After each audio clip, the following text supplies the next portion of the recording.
Oh god. Nope. Go away. Cancel.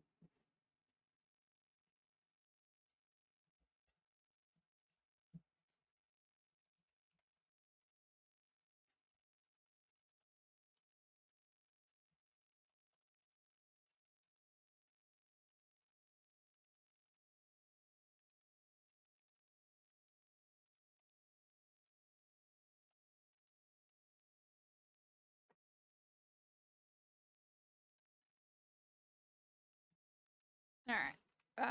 Right. I actually want to use those. I need another headphones.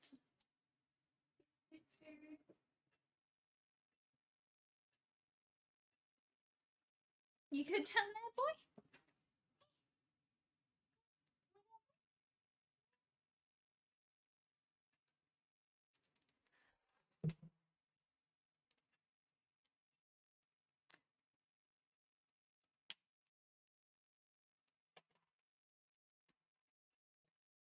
Alright. Hopefully that stream is live. I can't tell because it's silly. Oh, good it is. Maybe I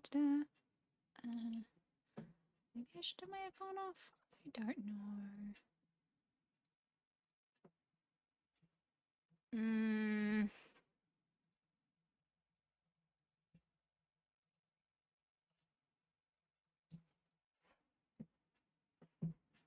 I don't know if that's actually... Okay, well the bot's running. That's something.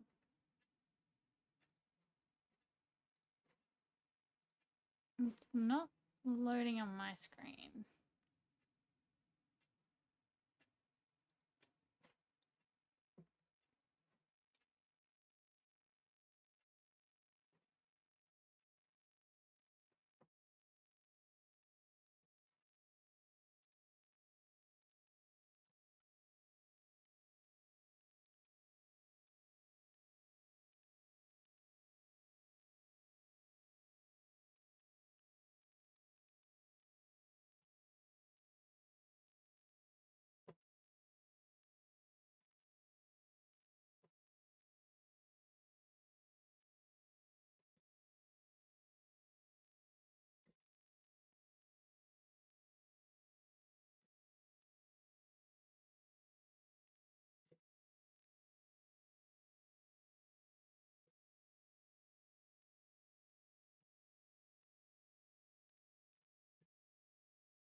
Ah!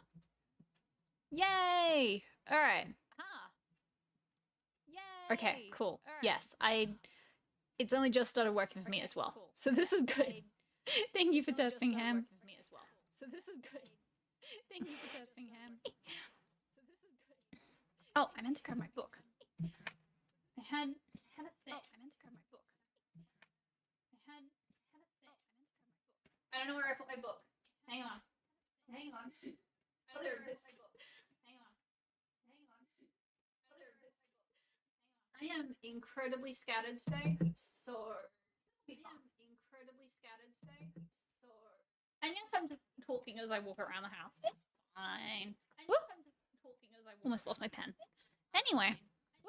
Hem, how you doing? Are you gonna be sleeping tonight? Or are you up until... Wait, no, I can't remember when you said your work shift was. I don't think I remember much of anything that's happened today, to be honest. I'm that tired, but anyway. I don't think I remember much of anything that's happened today, to be honest. I'm that tired, but anyway.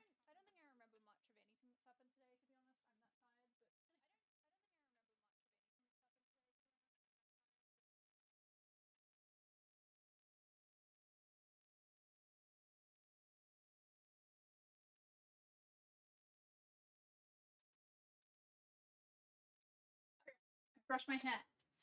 I no longer feel bad about putting webcam on. Brush my hair. I no longer feel Hello! Oh, wow. Oh, that's right. I have this one. Eh. Hello! Oh, wow. Okay, that's not quite the same as the other night. Also, that looks delayed. Okay, that's not quite the same as the other night. Also, that looks... Oh, I know what I've done. Hang on. Oh, I know what I've done. That.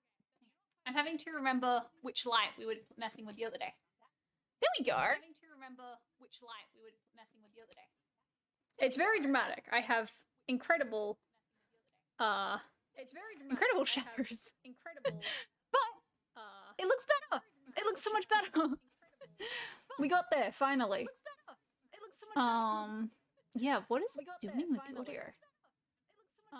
Oh wait. Oh, do I have an echo? I'm sorry, I have an echo. Ah.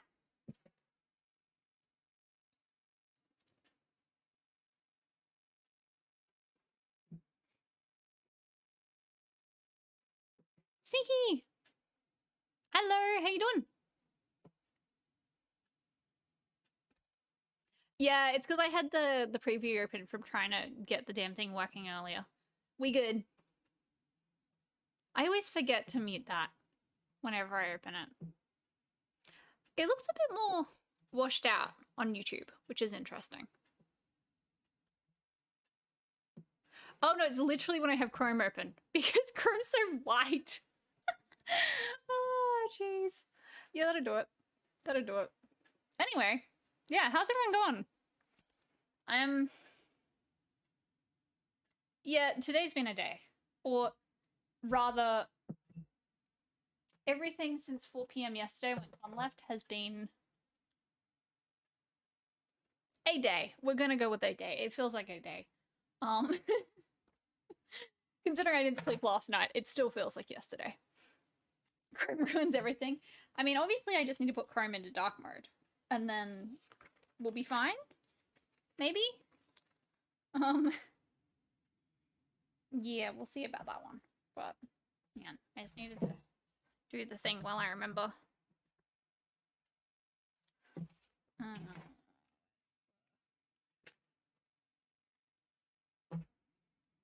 in a super active day, although I had a nap. Hey! It was in dark mode, and then it, like, changed itself. And it's really annoying. I think it updated at one point and just... Yeah. I don't remember how to... Theme. Here we go. This is how you do it.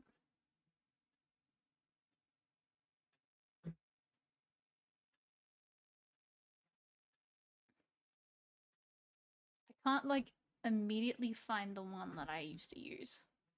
That's annoying. Oh, I literally just want something dark. There we go.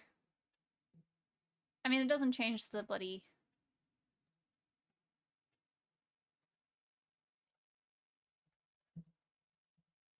That's a bit better, anyway.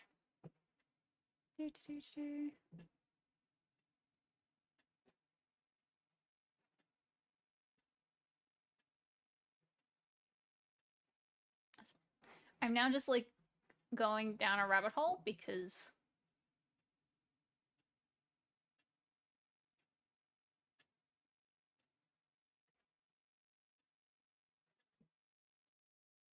Oh, that's not helpful. Anyway. It's slightly better now. Ryan! Hello, how you doing? Welcome, welcome. Intro, that sounds productive to me. Like, if you've done one productive day, I count it as a productive day. Like, I mean, I ordered the thing from Spotlight.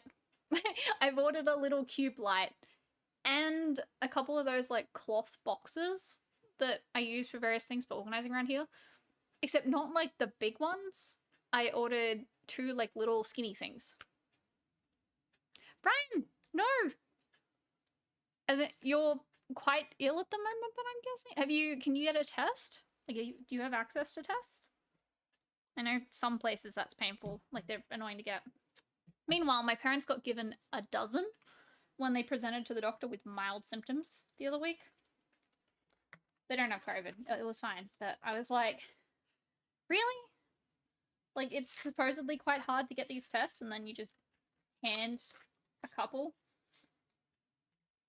A dozen of them? I don't understand. Remind me, I'm just like...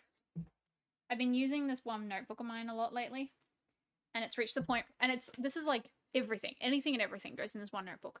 And so I was like, I really need some post-its in it so I actually know what the heck I'm looking at. Except I've done them the wrong way around. Oh well, this is fine. Con, hello! Toby is currently asleep under my desk. He moved from the couch to there when I sat down here, and then he's just passed the fuck out again.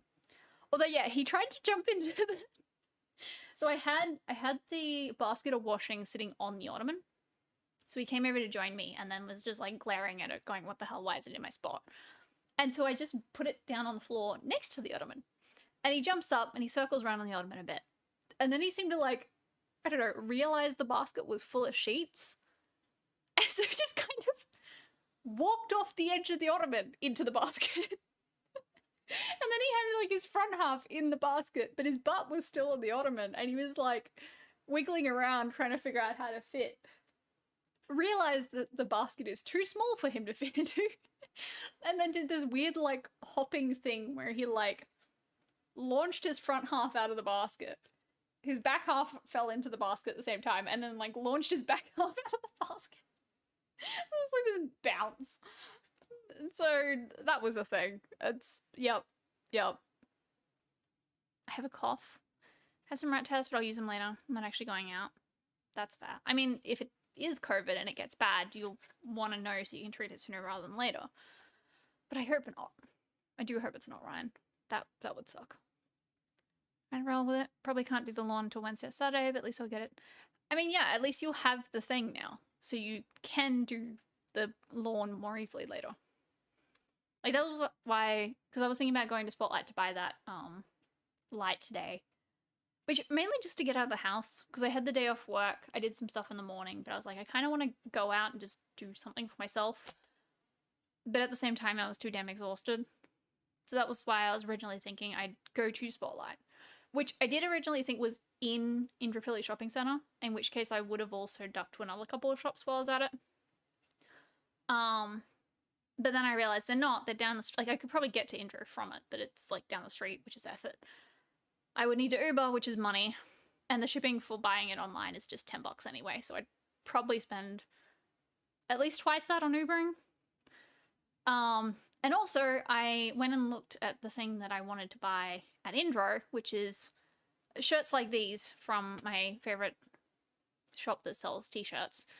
And discovered that they currently have an online sale on, and one of the colours I wanted is only available online anyway. So I have 2 new t-shirts turning up. One was half price, and one was 3/4 price, but only available online. I'm like, okay, this ended up working out pretty well, so, you know, we'll take it.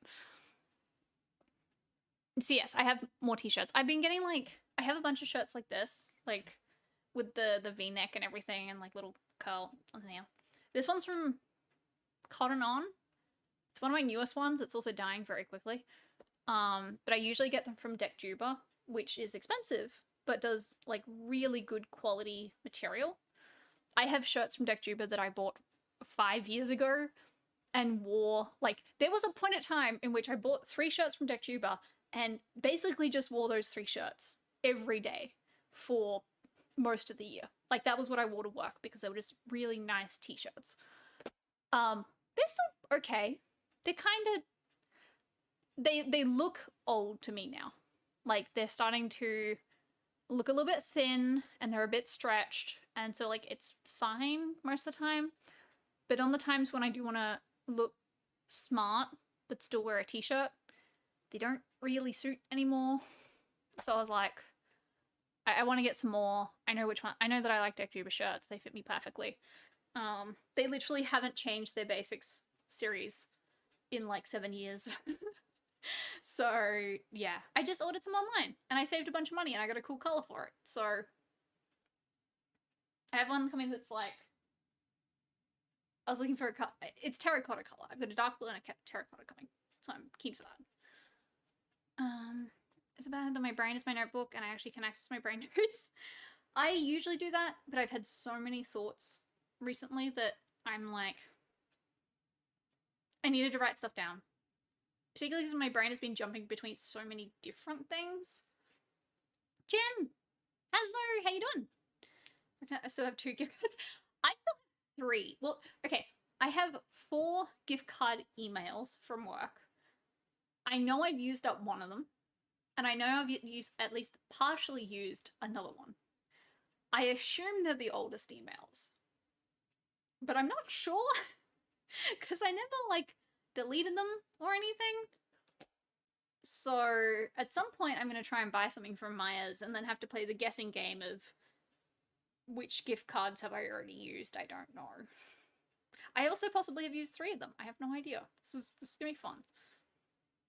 I took the long way home from ducking out for painkillers and DP this morning. Kind of helped come. Yeah, how's your shoulder? You were saying that you needed to treat your shoulder a bit. Cosmetic gift. I wish the ones that work gave us were like Maya Group or whatever. They're not. They're literally Myers. Just the shop Myers. This is why I have a fancy coffee grinder. Literally just because I needed to use my vouchers on something and I was like, I had one that was expiring. Actually, that's a point. I did have one that was expiring. I know I used that first. Sorry, I'm also just gonna... Oh, that wasn't actually clicked in properly. Okay, that explains a lot. You guys can see down my hallway and it's very dark and creepy and I was like, I need to fix this. Also, we're not using the crazy portrait mode just yet. I need to figure out how I'm going to do that first. Yeah, those gift cards are just Myers. And I'm like, it feels really not useful. But last about 2 years, yeah. So I think I've used my oldest ones. I think I used the oldest ones on the coffee grinder. I should probably check though. I probably have more that are expiring soon. So I realized in the shower this morning that heat relieves the pain. I think I need... okay. Hence you went and got some deep heat. Okay. Well, hopefully that heals up soon, because... yeah, not fun. I keep staring at my webcam. And I kind of want to do a thing. But I'm just thinking how to do it. Probably a muscle thing? Yeah, that sounds about right. Okay, hang on. I'm going to mess with my overlays for a second. I think we are actually going to use studio mode for once in my life. I so rarely do. And some hot sound. I wonder, Con. I wonder. It's totally not like Toby's been just extremely sad for the last like 48 hours. Or 24 hours? Yeah, 24 hours, but he knew something was up yesterday morning, so... okay, we're gonna... Oh, that did not work the way I thought it would. Oh boy. Okay. How do I... Don't mind me, I'm just messing with OBS and it's, as usual, not doing what I expect.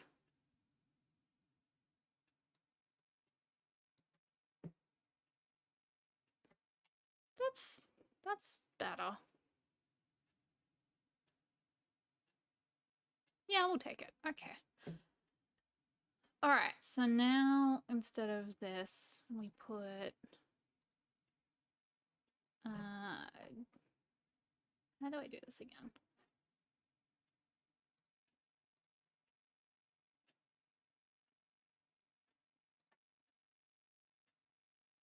Oh god, I still had that on. Whoops. What am I currently using? Yeah, this. So instead of that, we do...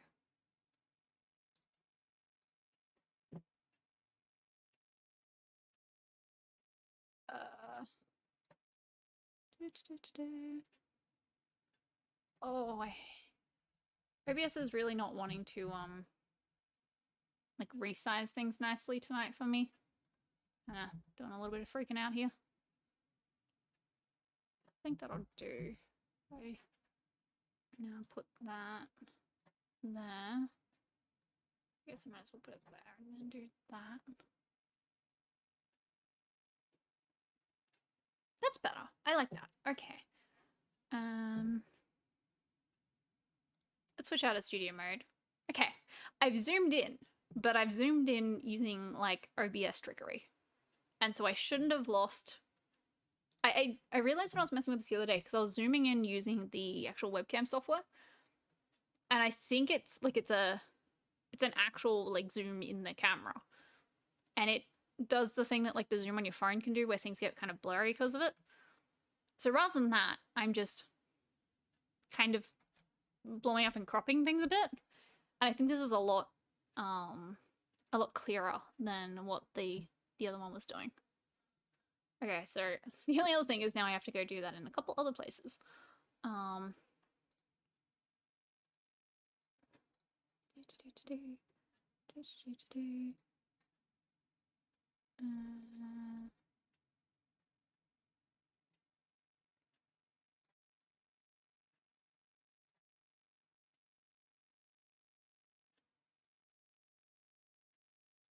my goodness, OBS, please. I've got the like snap to grid or whatever on.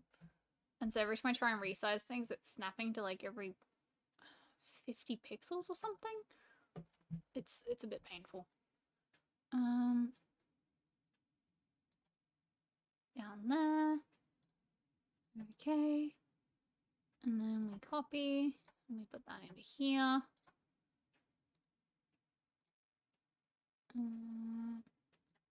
We put it down here. New lens is probably all digital. Yeah, it's something. I really don't know what it is. It's just something weird about the way it works. Why is that overlay not working? That's bizarre.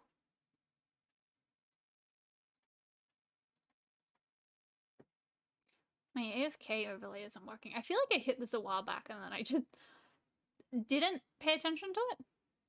Oh, actually, no, it's... is my server died or something?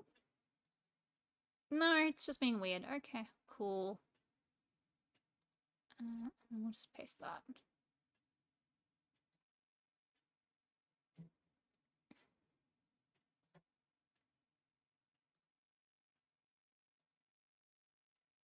Okay, cool. We fixed the thing. Ranges and multiple lenses because they don't upload the same. Yeah, I think that's better than doing it via the software. Alright, cool. It's just playing with all the things. Like this is my brain at the moment. It's just YouTube and videos and content and blah blah blah. And I was talking to Connor Heat while I was here about it all. And yeah, I don't know. I was always like, I'm not going to attempt to do the full-time content creator thing because that's insane and holy crap. Let's just say it's become more attractive recently. So that your brain understands my ratio. I feel like I should know this one, Ham, but I cannot think of it. Wait, where's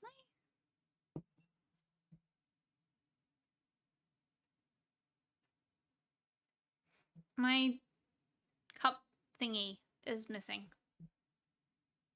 I have completely blanked. The like little round things you put your cups on. Can't remember what they're called. It's not here. I think I might have taken it to wash it like a week ago and just completely forgotten. That or it like fell on the floor while we're doing stuff on my desk the other day. American Answer. Ah, right. From the Robot Chicken. Right. Yeah, I would not have seen that. Thank you! Yes, Krista! Thank you, Ryan. Thank you, Con. Oh my god. I have like a little like plastic one that has grooves in it. So if you actually do spill water, it like collects in it rather than going everywhere. I might have to find that. I spill water often enough that it is actually helpful to have that like very specific one. So Alright, that's what I was thinking of before. Well, I remember. And quickly write a thing about mailing lists. Actually, now I'm curious. Do any of you guys actually like use mailing lists? Like sign up to any of them? Because I have a couple and they're about content creation. And I am amused that just like tweeting about it earlier and then getting a couple of responses have made me realize like what I like about the mailing list I do follow. If that makes any sense. I get basically I hit this thing this morning or today, where I keep thinking about YouTube, and I keep thinking about wanting to do a whole bunch of different video ideas because I want to experiment and try a bunch of things and see what works. But I'd like to be able to separate them, and so people who are interested in a thing can only subscribe to that thing, and people who are interested in another thing can subscribe to that thing. But that's not a thing. But like, still have them on the same channel because anything else is too much effort, especially for experiments. But that's not a thing on YouTube. You can save playlists, but as far as I know, that won't do any kind of like, hey, there was a new thing pushed to it. I think it just literally copies it as it is. I have the need to be able to subscribe to playlists on YouTube instead of an entire channel. I feel like does that make sense to you guys? Like, a content creator is putting out a bunch of videos and they could be about a bunch of things or whatever, and like they might have a particular series of videos in a playlist that you're interested in, and being able to just subscribe to that playlist and not everything. I suddenly thought of that. Save playlist. Does that actually give you any kind of notification, right? I've always assumed it just literally copies it. Like, if you save it, but you don't get updates, right? Yeah. Because this is like I was thinking of other websites I use where this is a thing. Like, you can subscribe to a content creator, but you can also just subscribe to certain parts of their content. Like, that's a thing on some of the websites I use. And I just realized today that YouTube doesn't have that. And it's something I'm so used to that, like, I've been looking at a bunch of YouTube videos lately, and I literally wanted to do this with someone else. And I was like, I can't do that.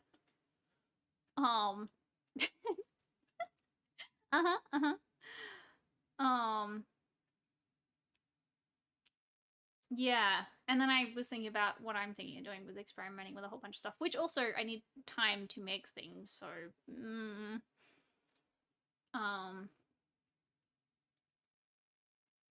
yeah. I don't know. Like, my brain eventually ended up at mailing lists. If I had a mailing list, then I could have like a mailing list. I could have one for a different mailing list for each different type of content, and then people can be alerted about a thing in their area of interest, but via emails instead of on YouTube, because there's no decent way to do this on YouTube. And let's see, the Atlas Flow one, because access to free brushes through for Procreate. Ah, okay. That makes sense. Only mailing list I follow is from the guys who made my keyboard. Yeah, see, I follow a couple, but they're all like, this is what I realized today, like they all collate information. Like, they are from a content creator. And usually the first section of the email is like a short blog post or something from them, or like the snippet of a blog post that they just put up, or description of a video with a link. But then they also have a couple other things. Like, they'll usually have, you know, oh, this blog post that we saw this week that's really cool. Here's this thing by someone else. And here's this video that we saw that's really cool. Or like, hey, we interviewed this other person. Here's, you know, the interview's transcript. So yeah, they're all, rather than just like one thing, like, it's not just advertising that content creator's stuff, it's a general newsletter almost on the on that like theme of the mailing list. It's from one way, but that's more info on new products. Yeah, cool. We'll press mailing list for D&D articles. Okay. So yours are more like, yeah, products and news and stuff, Ryan. I guess, like, I have a couple for companies I've signed up for, but they were all like, those were all the case where I signed up for the website, for the company. They started mailing me stuff, and it's been useful enough that I haven't been bothered to unsubscribe yet. I usually just unsubscribe from mailing lists like that, just immediately. Yeah. I've also found that I think I've reached my limit of mailing lists. I've subscribed to 5. One of them only updates every couple months, and it's a dev overseas who just does crazy shit every now and then, and whenever he does crazy shit, he writes like a big blog article about it and then just sends it out as an email. Those are fun. He's done some stupid shit over the years. I've been following that one for a while. But the other 4 are all like this kind of content creator thing, and they all come out, I think one of them's weekly or fortnightly. At least a couple of them are only monthly. But I think with having 5 now, like that's my limit. Even some weeks, the one that comes up really often. If I get, like the other week, I got emails from like 4 different mailing lists in a couple of days. And so I just ignored the ones that I get fairly often and only read like the tech guy who only posts every couple of months. I started to make a second channel. Yeah, I keep thinking about that, but also A, it's effort, and B, everything I want to do is still related, and it's definitely all stuff that I like talk about on stream, like or do on stream, like talking like this, and the philosophical debates we get into sometimes, and playing some video games. So yeah, I'm sort of, I don't know. I'm just gonna stick to one channel for now, and also even just like see if I do manage to make a bunch of stuff. We'll see. But yeah, I've been thinking about a lot of things lately. It's great fun. And the one-on-ones, especially around the community website plus vlogging new releases. Ah, of course. Variety channel personality. Yeah, that's what you and Danny said, I think. Like being more the personality. Which is... This works for me. This makes sense to me. So, rather than trying to pick like one particular... I like just rambling about stuff. Like, literally this morning, the reason... So I originally had the day off work because Con was going to stay until today. And then flight prices and stuff, so he didn't. And then I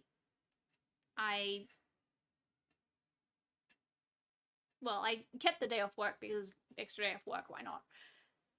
But then also, like, Toby went to daycare today because Senjov's got me, like, coaching a girl, a dev, who's in, like, intermediate dev level and is looking at her career and where she wants to go and stuff. And so we actually caught up this morning and had, like,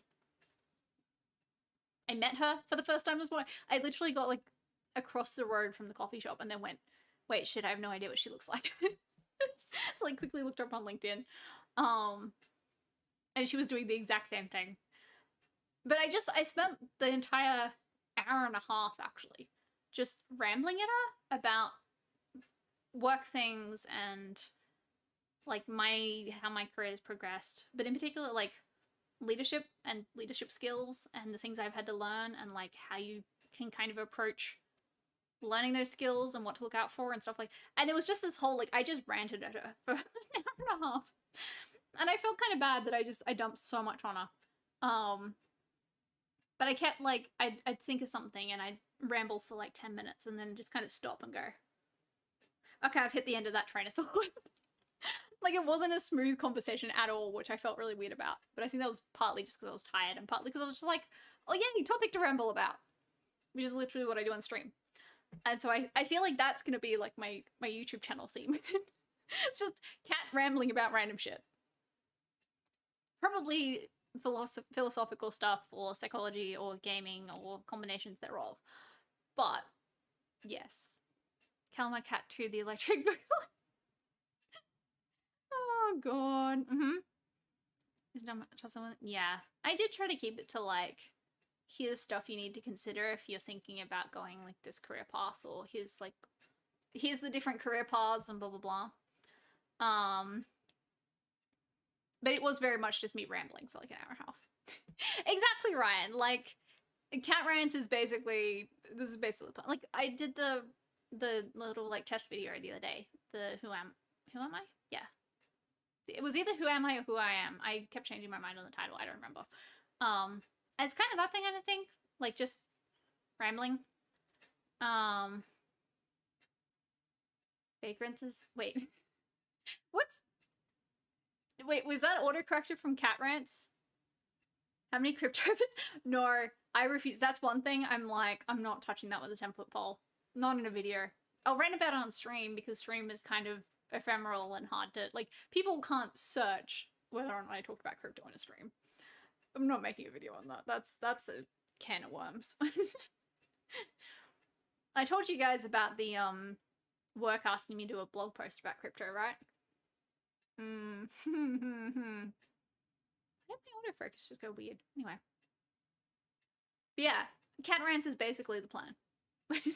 I literally, like, one of the things I've just been writing down for the last week has been a whole bunch of topics. So, yeah. Hang on. I was writing some things from the mailing list conversation.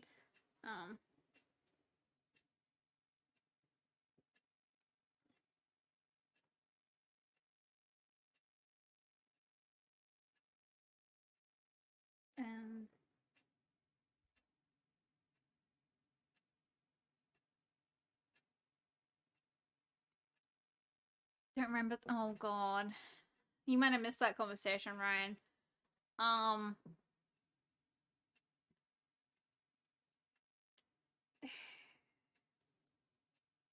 Okay. So a few people at work know about the blockchain journal article I've been helping write. Only a couple people.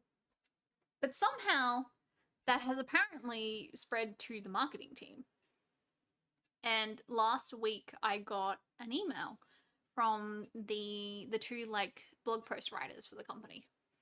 And they were like, hey, so a little birdie told us that you've been working on this journal article for blockchain, and we wondered if you would want to do something for the work blog.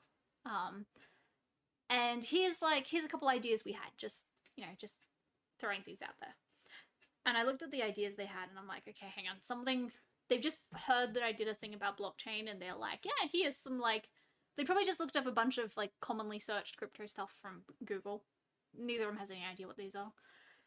And so I sent back they were very nice. They were like, do you have bandwidth to do this, etc., etc. And I sent back an email. I'm like, I don't have any bandwidth at the moment for anything, sorry, and I won't for a while now.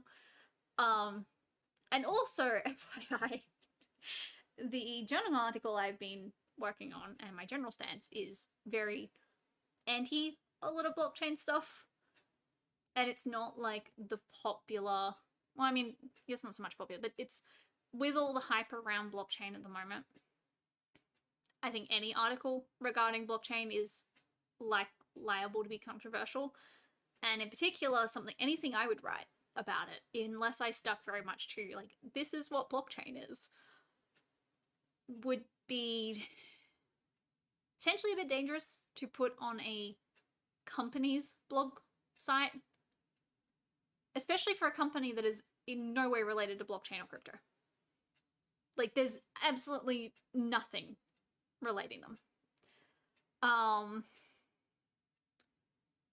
And so I was sort of like, I don't think it would be wise for me to publish, or for the company to publish my opinions on blockchain on the company's blog post.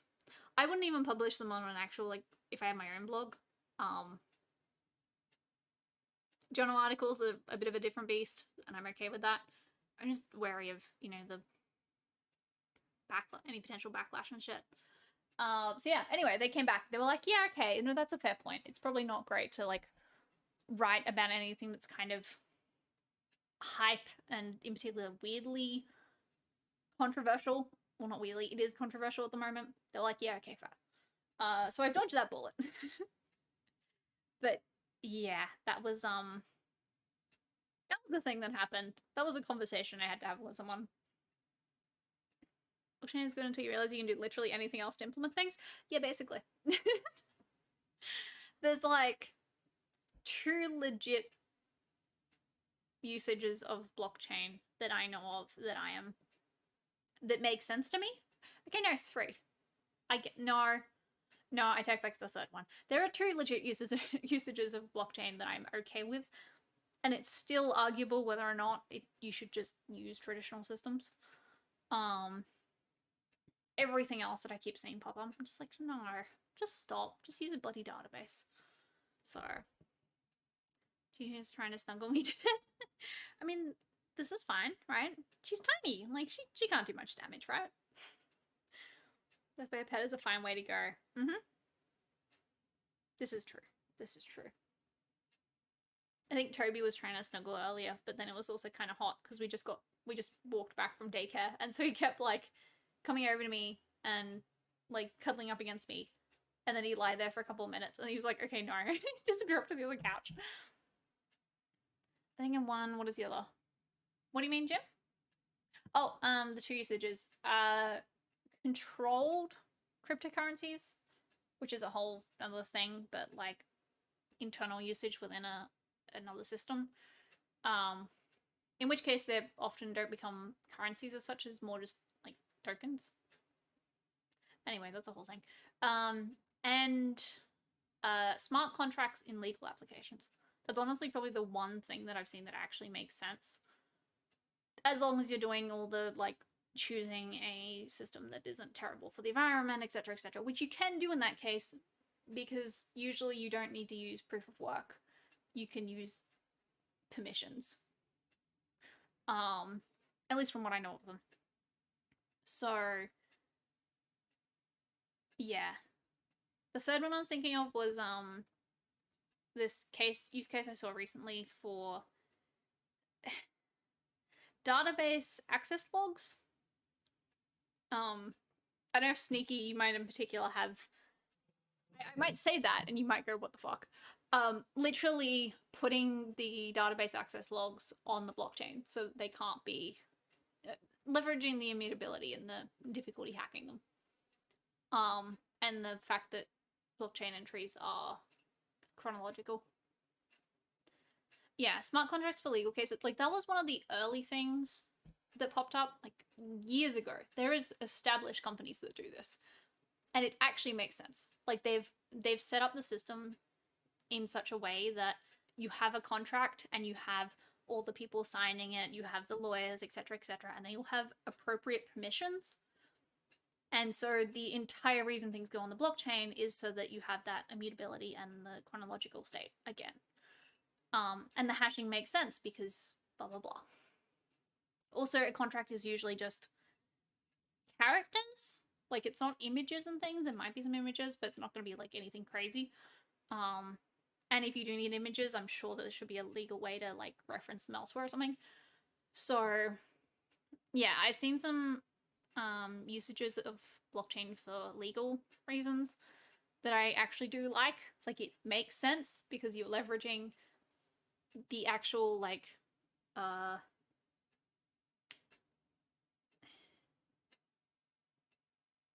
the characteristics of blockchain that are cool. You're leveraging that, but because it's a legal thing and it's like already within a bigger system, you're using permissions and all this other stuff, and so you don't have half the problems that everything else has. So, yeah. Ham, was that at the access logs thing? Yeah, that's the thing I saw. It was literally a paper that was like, using blockchain for blah blah blah, and I was like, oh yeah, they're gonna be putting. It was like patient records.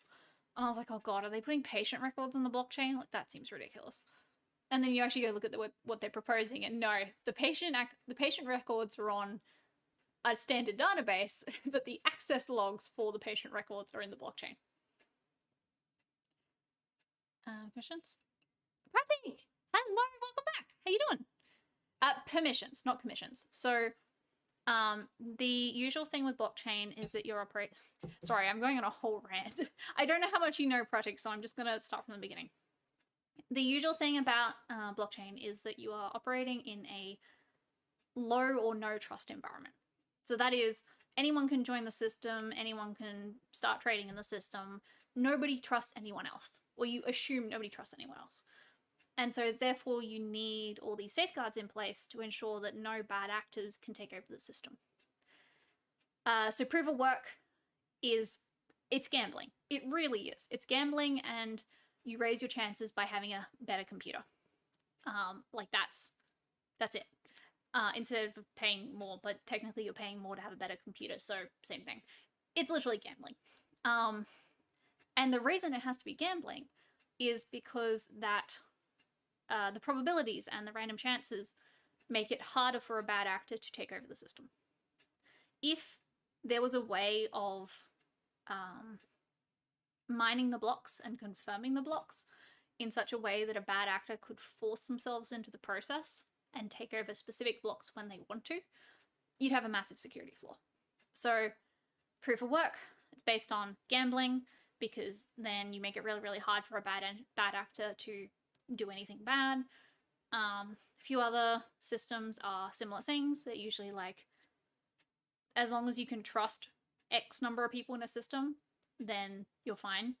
And so any bad actor would have to already take over like a quarter of the system or 51% of the system to be able to do anything bad. And that's such a massive investment, at least in an established system, that it's unlikely to happen. There was a recent story on Web3 is going great from like literally yesterday, where one of the cryptocurrencies, I think, realized that they do have someone that currently owns over 51% of the currency in the system, which is incredibly dangerous, because if you own over 51% in almost any system in cryptocurrency, you can basically force your will onto the blockchain unless there are safeguards in place to prevent you doing that. So they have a big problem. I don't know how they're going to solve that, but that's a thing. So anyway, taking a step back from proof of work and also the consensus mechanism, and back to the trust thing, you can actually have permissioned, permissionless, and consortium systems for blockchain.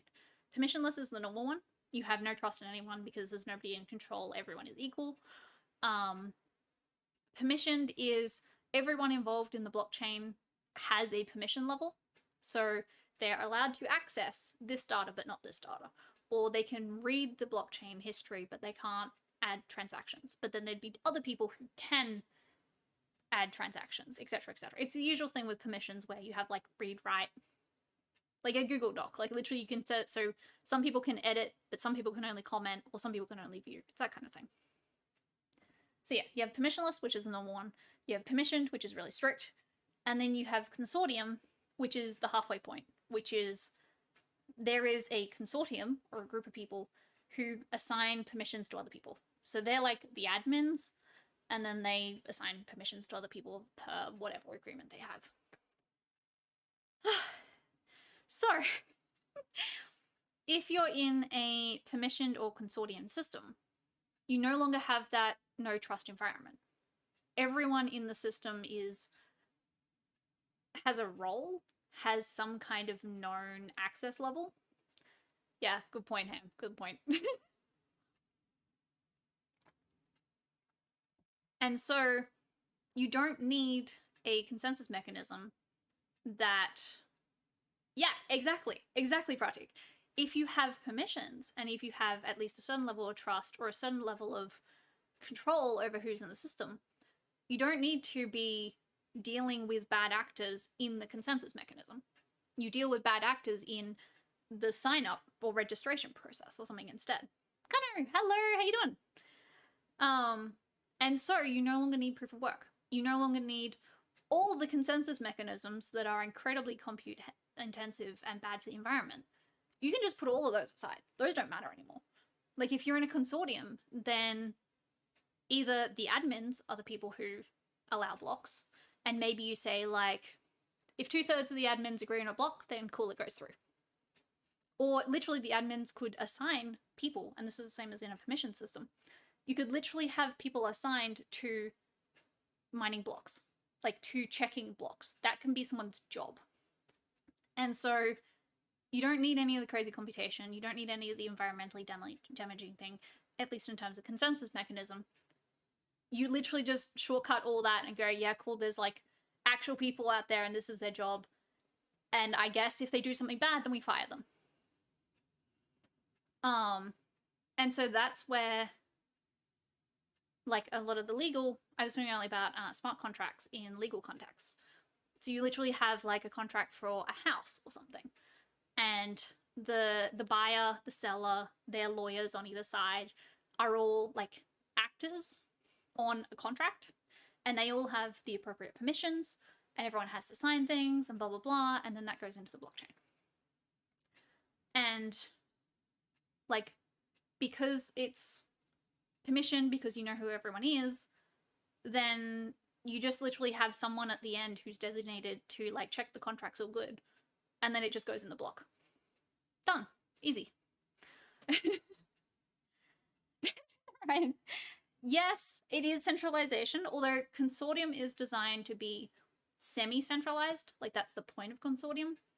So the biggest use for consortium is if you need a bunch of like companies or countries or anything to work together, they can each have an admin, and that admin can each deal with like their own people. So consortium is semi-centralized.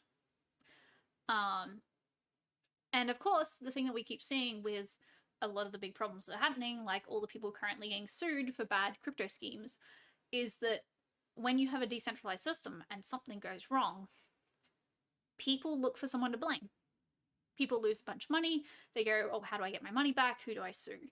Or, I don't know, anything happens. People will look for someone to blame, and they will want to get authorities involved and blah, blah, blah.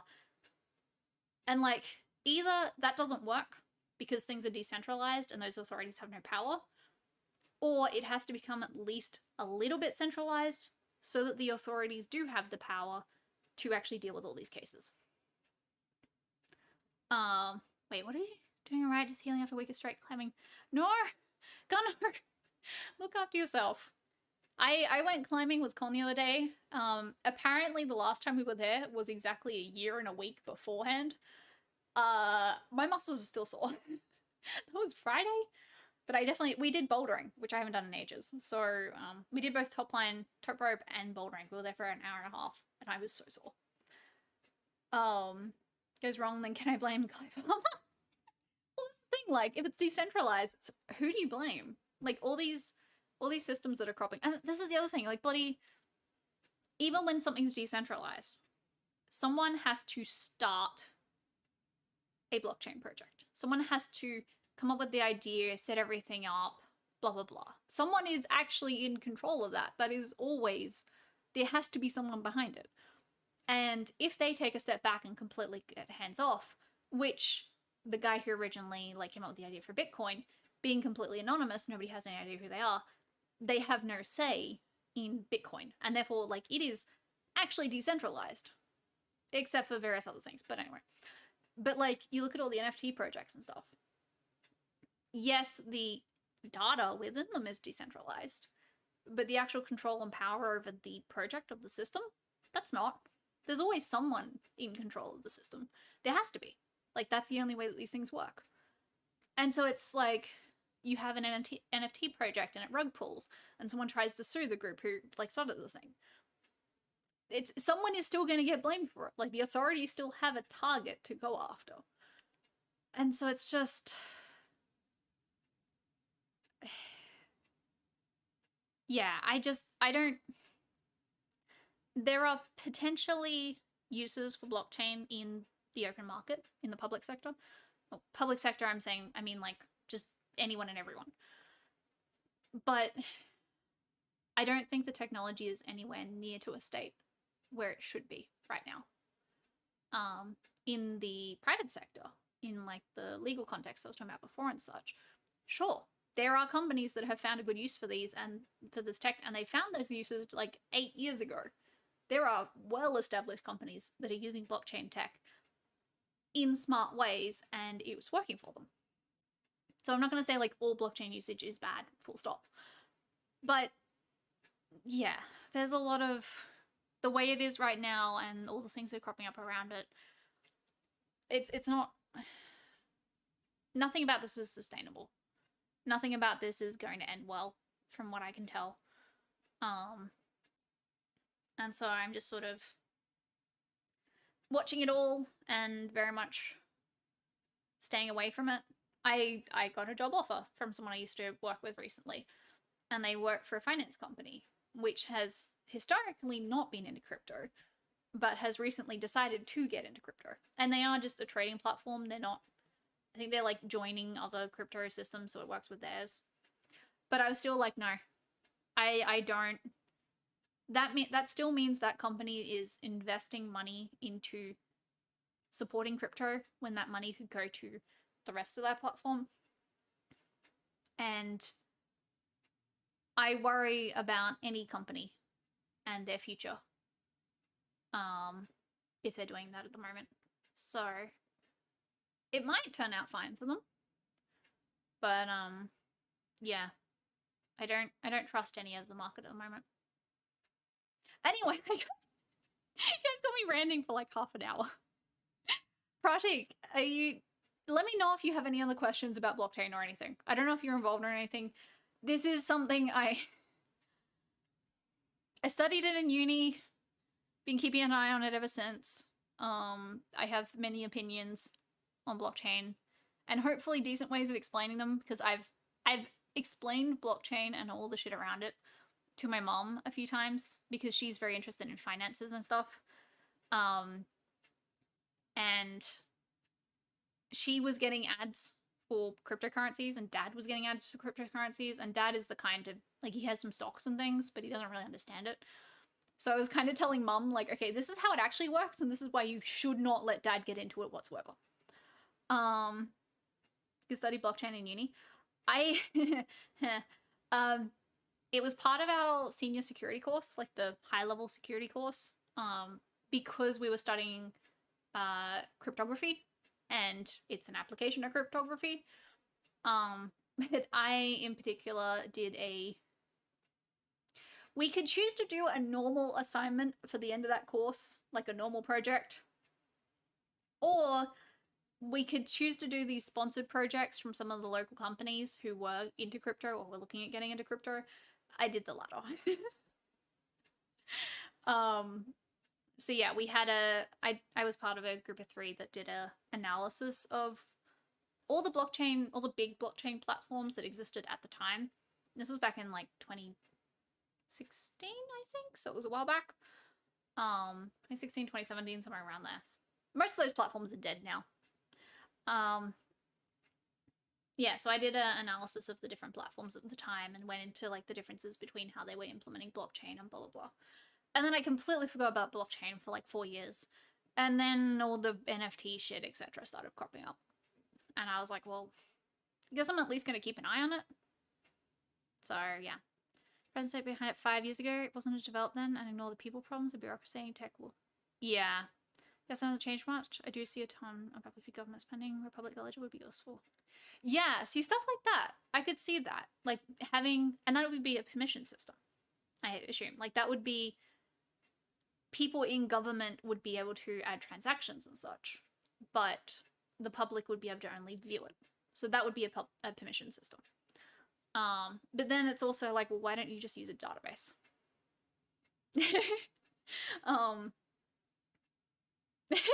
I'm glad. Thank you.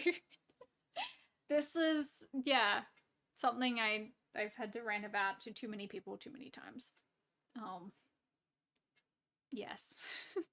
If you have any questions, I will happily rant about this, although I hope I'm not boring anyone else. Yeah,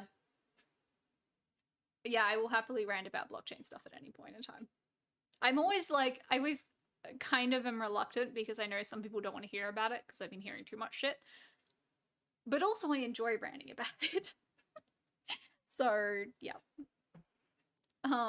Sorry, we only got to do boring shit like Java algorithms? Yeah, we got to do those, and I hated it. And I never did like the advanced algorithms course, and I'm really glad I didn't. And then I did security, and our security researcher, like our security professor was a researcher. And so he was security and networking. And our advanced networking course ended up being about software-defined networks instead of anything practical.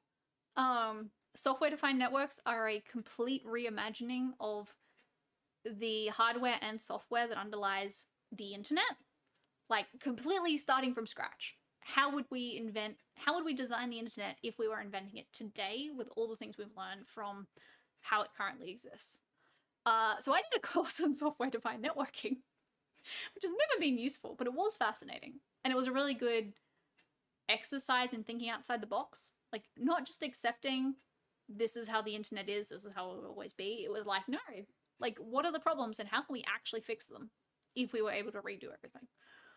And then our advanced security course ended up being blockchain because it was an application of crypto. We were meant to be studying cryptography, and we did, but blockchain was a useful application thereof that, you know, you could use as a concrete example. So yes, if the chain is going to control central anyway, yeah, exactly. Like, learning A# now. Oh, interesting. I've never learned that one, but I did get into, I was playing with Unity last weekend, like not weekend just gone, the one before that. I just started messing around with Unity. I haven't gotten into writing any code yet. I was just learning like how you move things around the screen and such. But yeah, that's something I'm wanting to go dig a little bit more into, looking into Unity and game dev and stuff. Don't know if anything will come of it, but it seems fun. So, say someone never had to make an A# pilot ever since.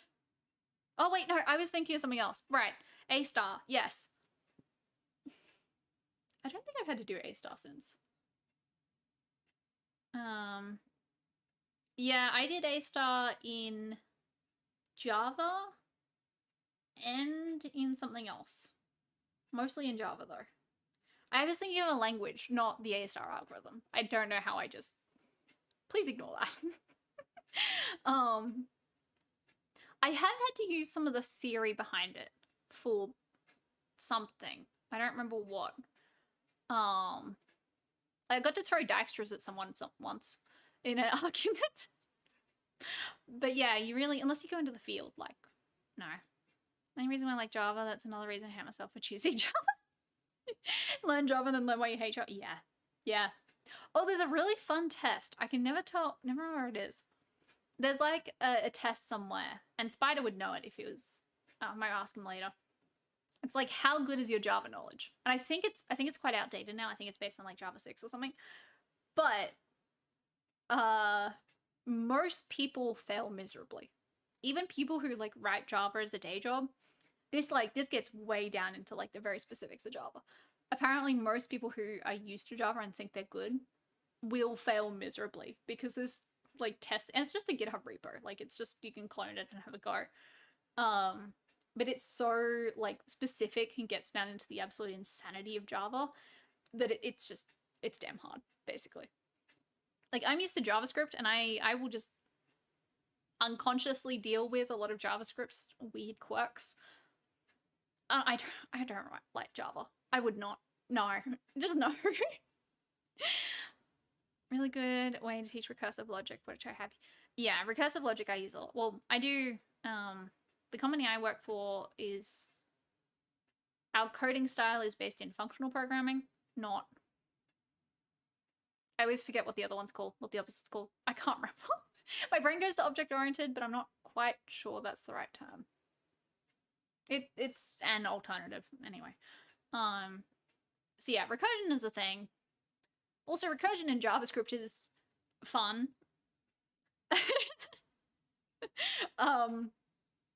Function per Haskell, everything. Oh my god. We've actually decided to rewrite some of our functional programming based backend services in Node. That's a thing that's being done at work. So yeah. My company is investing a ton in changing the app from Rails monolith to Java functions. That's an interesting one. I wonder why. I have seen a few people moving away from Rails recently. I don't follow the Ruby community at all. But also totally not returning in the middle of the conversation because of elder distraction. This is fine. I was just ranting about blockchain for like half an hour, Sneaky. You didn't miss much. I'm pretty sure you would have heard it all before from me. That's the reason I'm slowly moving into Python. It's bloody annoying, but then it's better than Java. Yeah. I feel like everyone either ends up at like JavaScript, C, or Python, depending on what you work on. And C is really like, if you really need to get down into, if you need to be dealing with memory and shit, then you kind of have to go C. But What's that? You can do all the Linux shit with Python. Yeah. Like cloud functions? Oh, would it be Java on like AWS Lambda or something?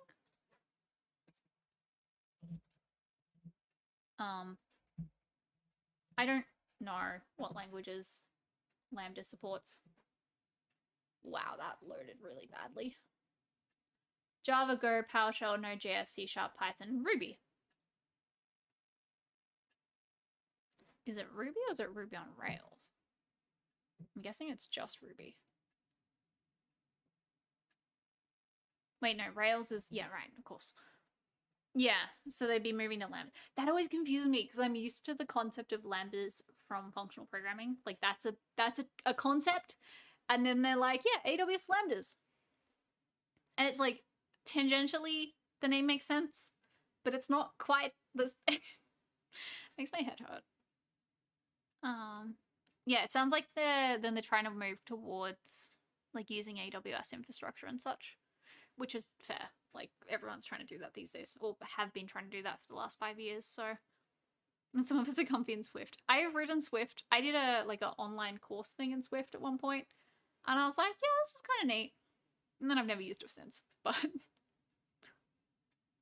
Lambdas, as in the AWS thing or the functional programming thing? I probably can't explain the latter, but I think I can explain the former. Note that I know jack shit about backend. I've just eavesdropped on enough conversations that I get it. AWS Lambdas. I think basically it's a tiny computing instance that can run like a function and needs like really simple input and output, but you can scale them up and down as you need them. This might be incredibly incorrect. I don't know. That's my impression anyway.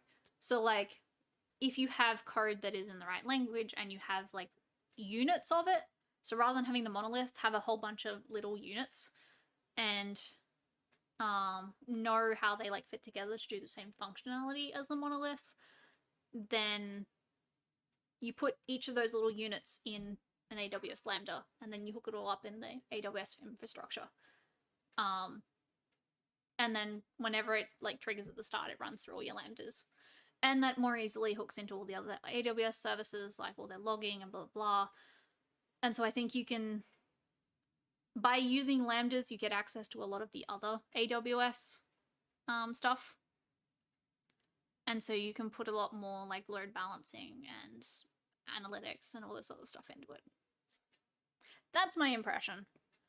How to use to build the app. I think it's really just, it's literally like taking a monolith and breaking into a bunch of libraries that operate together instead of having a monolith. Or like, literally like building blocks. I think you can basically like take your monolith and turn it into a bunch of functions and then basically just make like a flowchart. I think you literally can make a flowchart in AWS. Hang on.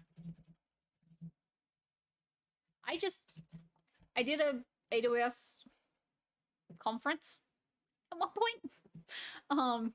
And so this is my like basic, I think this is how this shit works. AWS uses all those bloody symbols and I never know what most of them mean.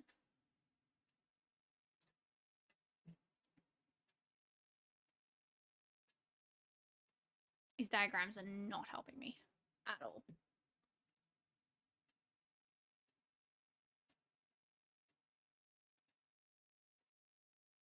Oh god.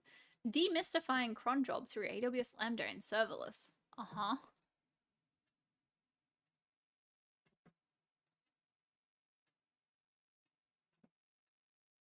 Is that Lambda? Oh, that's Lambda. Oh, here. This is probably the best I'm gonna find. That's not what I wanted to happen there, but okay. And Terraform, as we...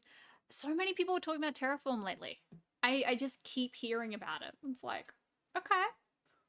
I mean, I'm not mad about this. I haven't played with it yet, but definitely a thing that people seem to be talking about a lot. All right. This thingy. These are lambdas. The weird... I hate AWS logos. These thingies are lambdas, these orange things apparently. So you like... basically you have a bunch of shit happening. That's a database. That's whatever the heck Redshift is. Some data transformation thing. I don't know. Some cluster that's probably AI? And so you have... Where's this starting? I don't know where this starts. Let's say here. Let's say we started here. So we have like a lambda, and then the output of that goes into something. Oh, that's an S3 bucket. Okay, cool. Lambda spits out something, goes in an S3 bucket. That goes into another lambda. That goes into an AI thing. That goes into an S3 bucket. That goes into another lambda, which goes to a database and to Redshift. So you literally just like flowchart all the things. I think this is how this works.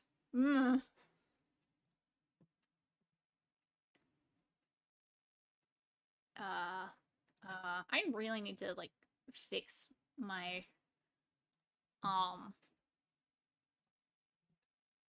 sources so they're a bit easier to understand. Anyway, I just need to learn Terraform repository is insane. So the Terraform guru, extremely intelligent, but the code he makes I can't. Oh, yeah. It's insane. Programs were not meant to be like this. I mean, they weren't, and then microservices became a thing. And as someone who works at a company where we do keep things very modular, like we don't, it's all front end, so we only deal with libraries and such, rather than that kind of insanity. I do find it useful that if I need to find the code that is to do with like, so we do front end, right? So like we have a library that's about selection, like literally selecting stuff with cursors. We have a library for that. And so if I have a bug for selection thing, like if there's a bug in the selection, I have a, like there's a decent chance it's in that library. Rather than having to search the whole bloody monolith for where is the thing, it's like, oh yes, it's selection, it's in this library. And because there's a API on each of the libraries as well, if we want to rewrite one part of it and like switch out a library, which we literally did recently, we can do that. Because we have APIs between all the different parts, you can go, we don't like this code anymore. Get rid of it, put a new one in. As long as the API is the same, it's fine. The rest of the app keeps running. It's supposed to be small Java apps like I made in uni. I wish everything was like that, but unfortunately it is not. Yeah. Project was that from the diagram? Was the eek because of the diagram I was showing? If you know more about backend stuff than me, by the way, feel free to correct me. I don't know what I'm talking about here. I really don't, but sometimes the easiest way to learn is to say stupid things and then have someone correct you. As long as you don't say stupid things on Twitter. That tends to not go so well. Anyway.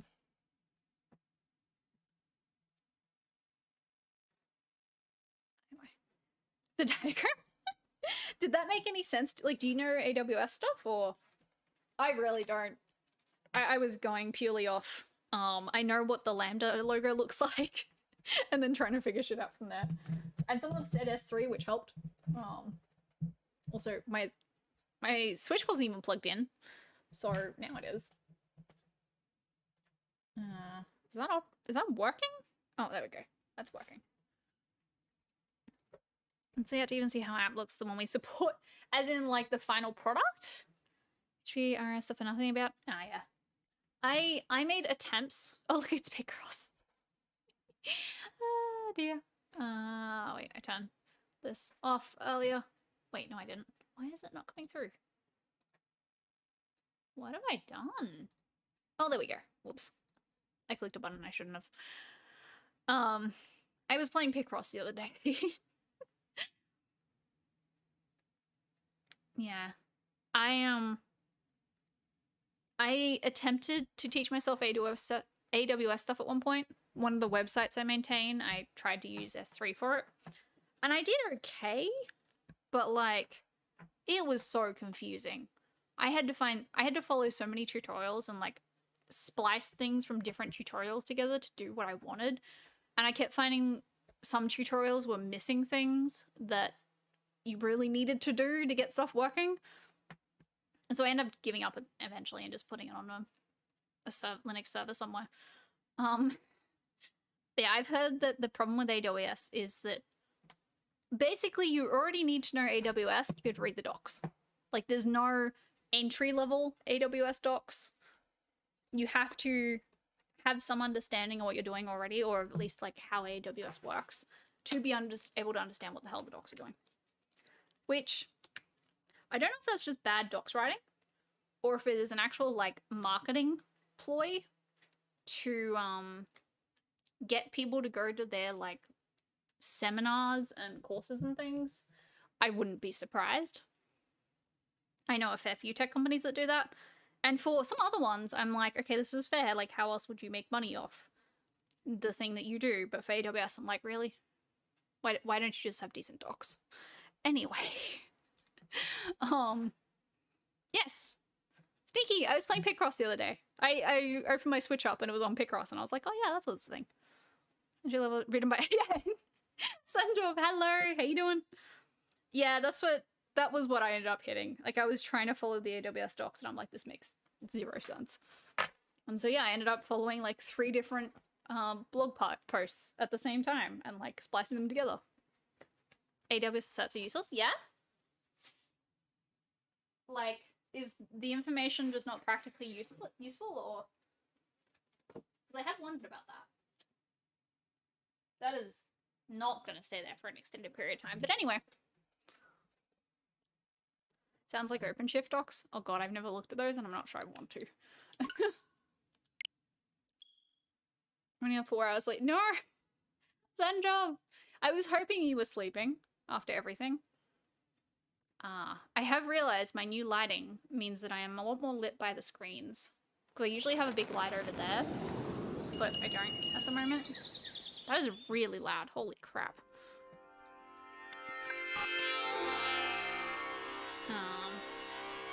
I'm not mad about it. I just, might need to rearrange my lights a little bit later to account for screen brightness. Basically docs, but with a test. Oh, for fuck's sake. So it's more of a... It's not a learning how to use AWS from the beginning. It's a verifying your knowledge and skills that you already have. Trying to head home. CTR life. Oh my god. It's 8:20. Ah, Logan. I mean, I get it, but also I hope you can take all that toil very soon and get a bunch of time off.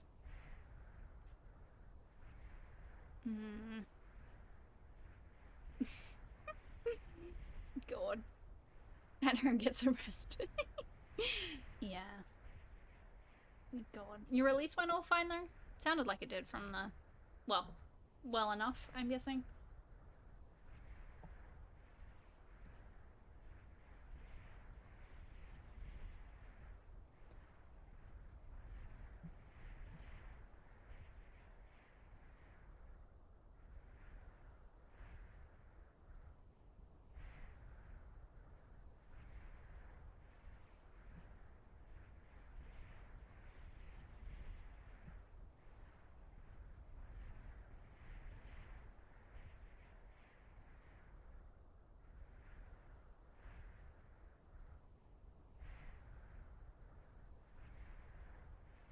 Mm-hmm.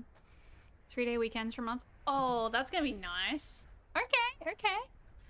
God, I went on a whole rant-a-con yesterday about 5-day work weeks, and I've discovered a company in Brisbane that does 9-day fortnights, which I am like, if people aren't going to do 4-day weeks, then a 9-day fortnight would be really nice. I'm pretty sure I've ranted about this before. But in particular, because it's a tech company, and so they just align with the sprints. And so you just get the last day of the sprint off. Like, their sprints start on Tuesdays, so you get a Monday off every second week. It's like, that would be so good. I'm so sick of working 5 days a week. It's terrible, but I'm like, no. And I always knew this would happen. I remember saying to FLC, like, 5 years ago, that I was sure at some point I was going to not be able to stand 5 days a week anymore. Just because I do streaming, I do content creation, I do running tournaments and like all this other shit, and I want time to do those, and it's not even just that I don't have time, but I have time, but then I don't have the energy. Like, I used to do all this stuff. I literally used to work 9 to 5, come home, have dinner, and then work from 7 until at least midnight on all the gaming stuff I used to do. Often until 2 a.m. And I worked myself into a mental and physical health breakdown, I guess.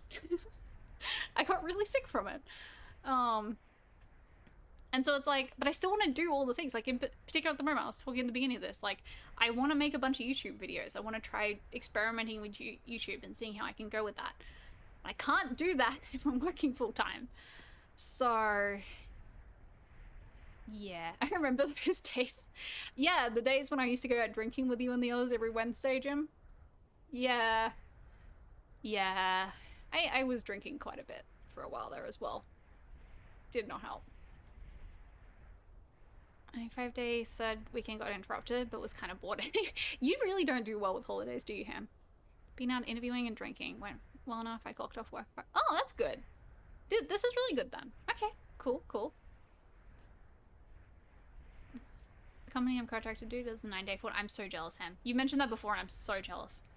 Yeah, Pratik, like, it makes so much sense. And this company I was talking to, they trialed it, and they've recently decided to do it full time. And they found that it really helped with making sure you finish stuff in the sprint and coming into the next sprint with a fresh mind. Because you have that extra day off.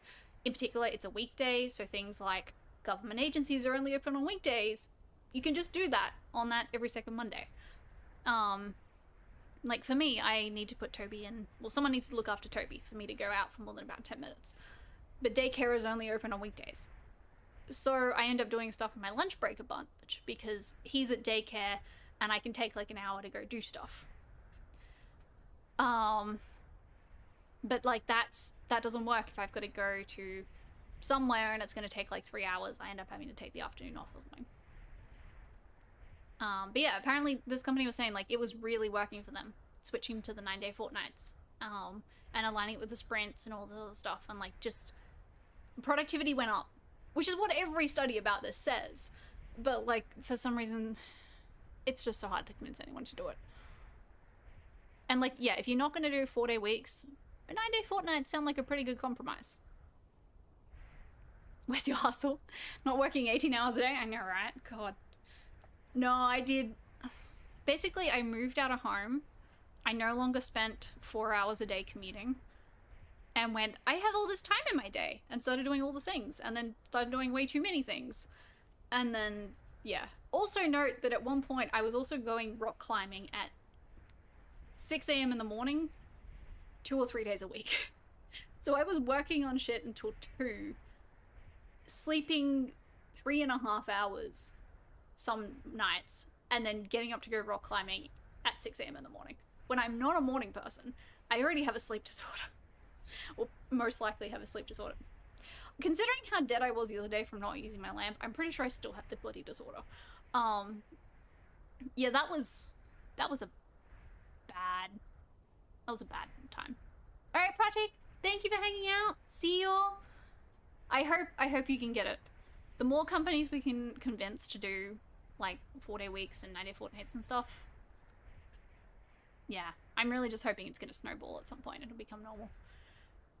I'm not hopeful on the timeline on that, but one day, maybe. And yeah, the company does every second Friday off, but of course we have the rotating roster. It's 3 days a week, which is enough. I kind of want to do 4. Okay. I've been having drinks with seniors for usually me doing the writing. Yeah. Told my own company 2 days work from home is great for my mental health. They replied, oh, yeah. I'm really glad that my company is fine with the work from home. Like, we're work from home by default. And even before like lockdown and everything started, we did have a flexible schedule thing where you could organize to be work from home 2 days a week. So we weren't particularly prepared for working from home when lockdowns hit, but we had some experience with it, which did help. college basketball 2 a.m.? What? Wait, what?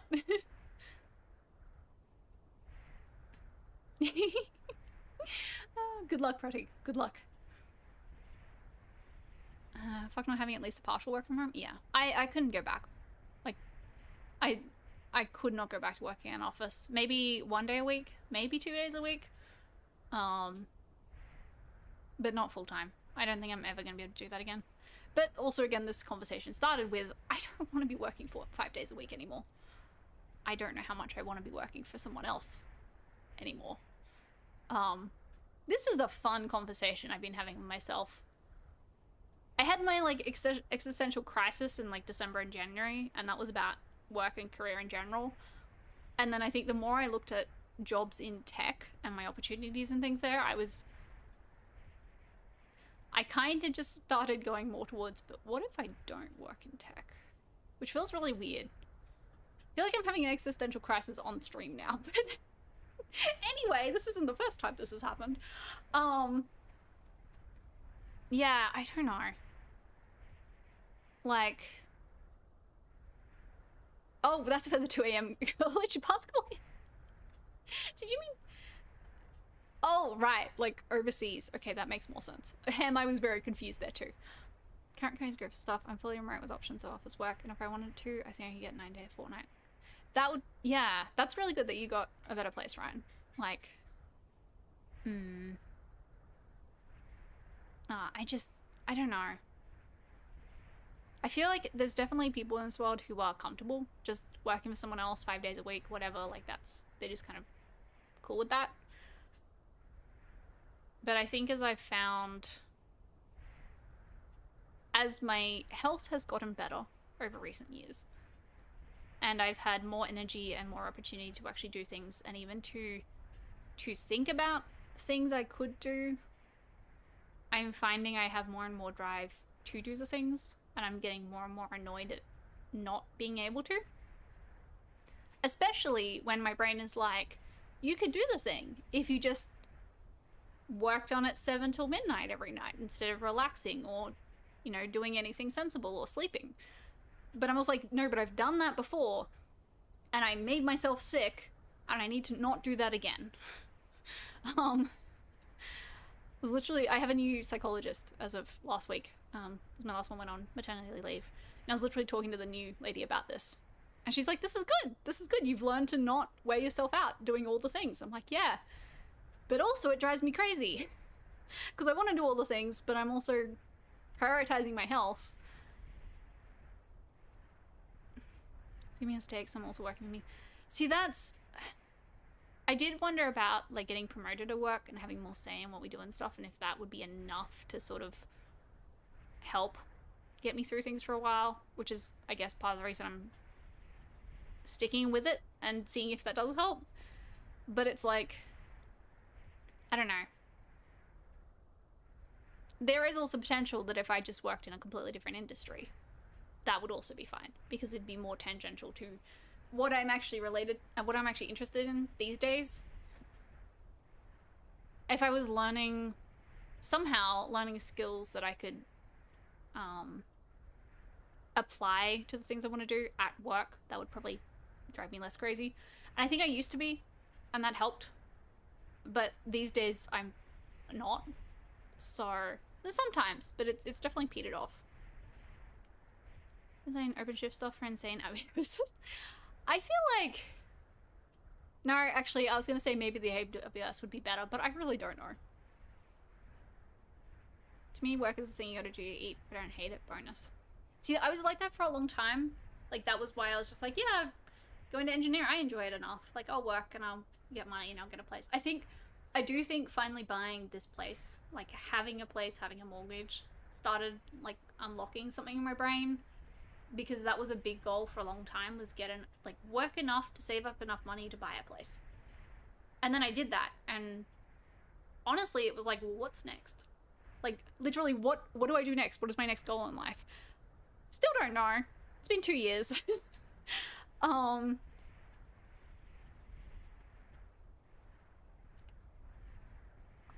mouth is extremely dry from talking so much tonight. But yeah, I think literally ever since it like sunk in that I've bought a place, that I own it, minus the mortgage, I've been sort of slowly going, well, what do I do next? I don't know. So, uh, and yeah, I think I've been dreaming a lot.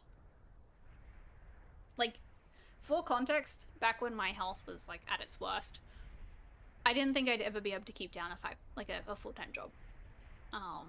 I had enough trouble keeping down a part-time job and basically just sleeping every day I wasn't working or studying, and I had to call in sick fairly often, because I just have days where I just couldn't get out of bed. So that was actually one of my earliest goals, especially when we figured out like what was wrong with my health and I could start managing it, was literally be healthy enough to be able to work 5 days a week. And I think that's part of why the whole like hustle thing that I was doing ended up scaring me, because it did affect my ability to work 5 days a week. I was just so exhausted and worn out that I couldn't. Like, I had to call in sick a bunch. And my health just declined massively. So it was like, that was a goal. And I hit that like during uni. I was like, I can actually work 5 days a week. Like, my health is fine enough that I can do this. And then after that, it was buy a house, I guess. And I did that. And now it's like, well, what do I do now? I don't know. And so, yeah. And I stalk or go home. And giving a shit means it actually helps you. This is fair. This is fair. I still don't have stock in my current place where I work. Considered it, but I never... I don't know. I didn't really want to get involved in stock things back then without learning more, and I didn't have the time or motivation to learn them all. It's always insane the same way. AWS is just insane at the moment. Life goals, finding a workplace is insane as you are. See, that's somewhere I lucked out. I did manage to find that. But, yeah, I don't know. Like, my life goal has just been to be employed and supporting myself. Don't know what to go for next. Yeah, like, it's... what...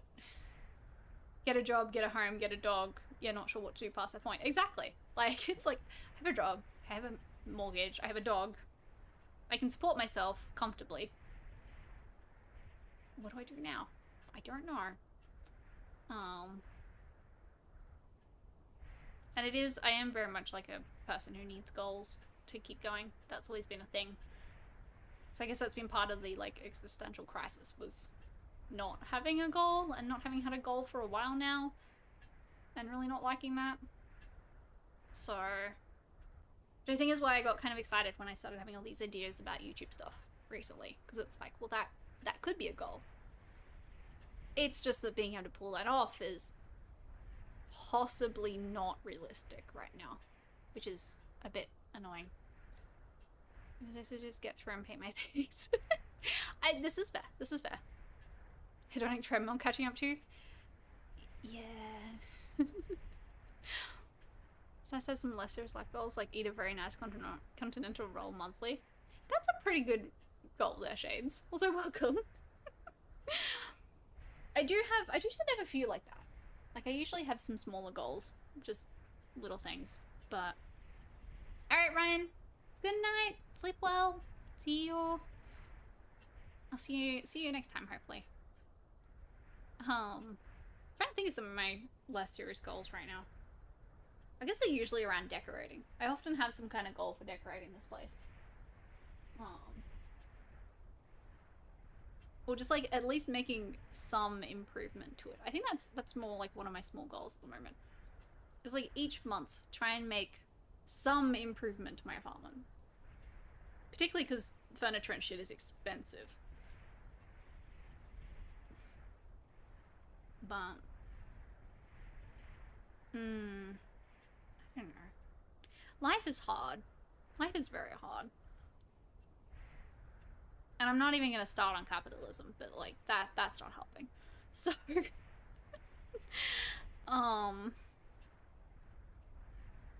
yeah. One day I'll figure out what I want to do. Maybe it'll be content creation. God knows how that would go.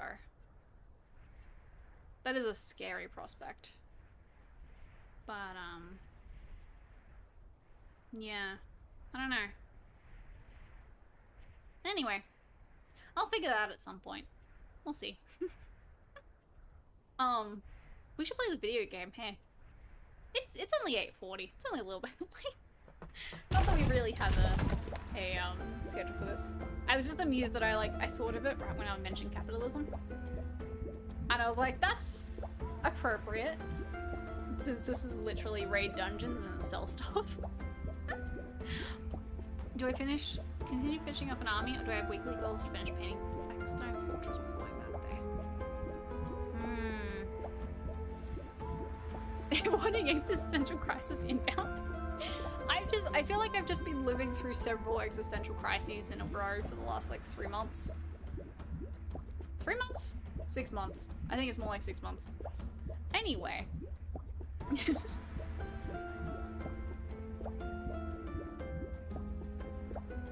I just realized Toby like flipped himself over at some point. I don't know what I think. Hang on, I'm switching back to webcam for a second, just because I've been messing with my lighting. I don't know what I think about the fact that I have like so much color from my game on my face. I think this is fine. I think it might be a little bit weird that it's when I have the other view. It's like the color's on this side of me, but anyway. I do have that colored cube from Spotlight coming. I've ordered it. So I'm thinking I'll put it somewhere on these shelves behind me. I'll have to figure out where. And then we'll have like a nice little light behind me. A little lampy thing. I think that'll be cool. Film access not by more of the midlife variety. But I'm too young for this. I feel like I'm having like a quarter life crisis. I like the idea of a quarter life crisis. And I also think it's very valid in like society as it is today. Because we get like pushed to, you know, you're in high school and people are like, well, what are you going to do after high school? Like, are you going to go to uni? What course are you going to do? Or are you going to do like a trade or blah, blah, blah. And, yeah, I know I definitely at least was just kind of rolling with everything for a while there. It's like, yeah, I'm going to go to uni. That's what I'm meant to do, isn't it? And I went to uni and I did a bit of psych and then I went, no, I think I prefer coding. And then I went and did engineering. And then I finished engineering and then I worked in an engineering job. And it was like, I've just been rolling with it for years. And I think I just did that for so many years and then something clicked and now I'm like, what am I doing with my life? Why don't I just keep like rolling with this thing that I do enjoy, but it's kind of just happened because it was the easy thing, I guess. Third life crisis. Oh god. You're never too young for existential dread? Yeah. Yeah. I have some stories about existential dread when I was younger. Oh boy. My brain was not a particularly nice place for a while there. Too old for quarter life crisis. Don't say that. Just pretend it's fine. It's definitely a quarter life crisis, right? You're gonna live to like 120. It's fine. As a kid, and it caused panic attacks. The existential dread. Yeah. I do not remember my dreams basically ever. And I suspect it was a coping mechanism because my nightmares were fucked when I was young. Yeah. I used to remember my dreams. I even these days, I still remember some of the dreams I had when I was younger. That doesn't happen anymore. That stopped happening a while back. So, yeah. Sheep me. No, it's still charging. Okay. Alright. Oh, I just realized it is weird that I'm like facing this way, but the game's there. I've been thinking about redoing my overlays again, but actually like rearranging stuff. I'm thinking I should put my webcam on the other side. Considering I'm always like facing, well, I mean, if I'm playing a PC game, I'd be facing this way. But usually I'm facing this way. So maybe I should switch things. Yeah, I do not recommend remembering your nightmares. Mine made me feel like an asshole. So I guess my worst nightmare is being a horrible person. I mean, that's... Yeah, I was going to make a comment on, like, how good or bad that is as a worst nightmare, but then I was like, no, that's just... Yeah. Messiah. This whole stream has been a thing. We've ranted about blockchain. We ranted about 5-day work weeks. We ranted about existential dread and crises and quarter-life crises. I said crises and then I said crises, like 2 sentences later. I was asking about mailing lists at the beginning. It's been a whole thing. He's on my head and not really being... No, this is fine, Ham. I like talking about this stuff. I think it's good. And yeah, I don't mind talking about it on the stream. That's for sure. I literally have been writing down some topics lately because I finally had things that I was... You know, like the last few weeks I've been very tired and it has been a bit of a struggle to hold a conversation, honestly. And I'm always like, I should have something to talk about on stream, and then I just wouldn't be able to think of anything. And that was annoying me. Wait, why do I not have potions? And so I actually did write down some topics, and they're all this kind of like philosophical shit. And you know, with all the looking at YouTube and trying to decide if I want to do more on that, a lot of the stuff I'm writing down there is philosophical stuff as well. I enjoy it, and like philosophical stuff, psychology, blah blah. I enjoy talking about it. So, it was crisis. Christopher. Did I read that right? Yes, you did type Christopher. Okay, all right. That's yep. I can vibe with all of that at the moment. Cool. All right. Yep.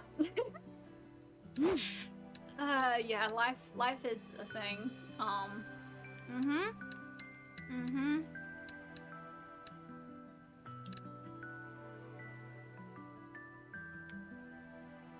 Alright, yeah, we're gonna grab more this time. And we're gonna equip 5 of them and then leave the rest over there. So that I have all the potions. I like drinking nights too to talk about. Yeah, we have some good chats on drinking nights, that's for sure. I mean, the alcohol helps a bit sometimes, but I don't know.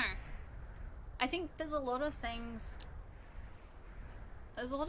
about like this that need to be talked about more. Even just so people are more comfortable talking about it. Like, I think that's the biggest thing, is just if things are never talked about, then people aren't ever comfortable bringing it up, even if they really need to. And so I think at this point I'm comfortable talking about almost anything because I've pushed myself to, because I'd rather talk about things than not. I see you going clubbing. We don't talk about clubbing. I still want to go clubbing at some point. I want to go dancing. But Toby. I miss dancing. Even though I'm terrible at it. I miss it. Alright, how do we play again? I need to not hit ZR by accident. Alright, I was thinking about using the bar. Whoops. Ah yes, we have stun now, basically.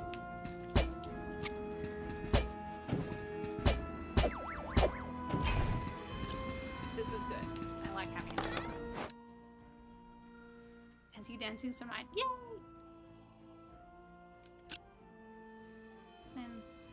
Dancing, I'm all for. Ah, yes, dancing, but not the rest of it.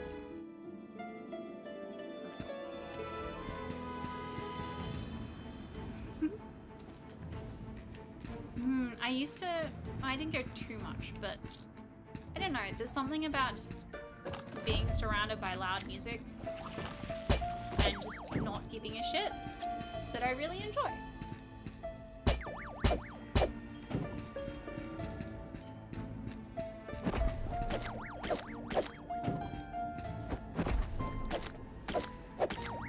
Oh my god, I'm learning. I actually did that decently. Wow. I mean, I probably jinxed myself in saying that, but anyway. So I'm sitting super badly.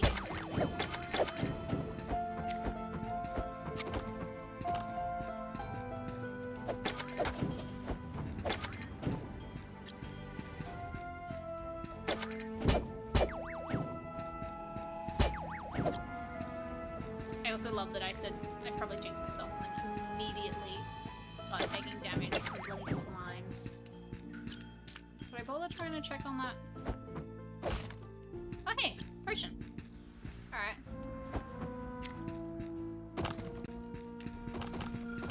Oh no.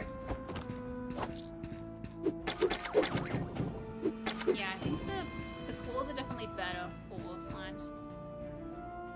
That involves going to clubs. Clubs are nasty places. Uh-huh. I think the only night I've drunk in Brisbane was pretty crazy. Oh? What happened, Messiah? If you're willing to tell the story. Or tequila kitchen floor parties. I mean, a kitchen floor party, you need a black light in the laundry with ambient music. Oh boy. Going and seeing a decent band and a decent dive, 100%. This is true. I still haven't been back to the like dive near me since it was renovated. It got renovated during COVID, which I'm still kind of confused how the heck they got the money for that, but like, that happened. Oh, I forgot I got the healing ring. Right, I heal now. Oh, hey, Sparkly. Sparkly! That's not what I want to do. Hang on. How do I... I'm purposely trying to fall, and it won't let me. There we go. Oh, well that's... I mean, it's kind of useful, but at the same time... I mean, also none of this is particularly, it's not worth particularly much. But I guess I might as well send it back. There. Bands in Brisbane. Yeah, this will be good. Yes, I have discovered that all the girls, apparently from the doggy daycare, they all do dog sitting. So now I at least know where to find, like,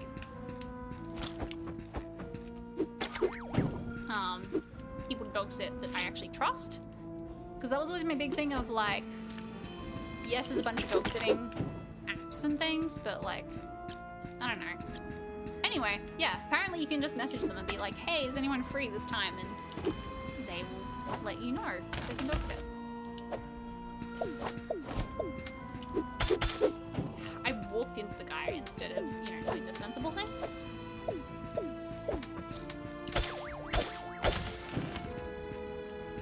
Why did you give me that instead of, you know, something useful?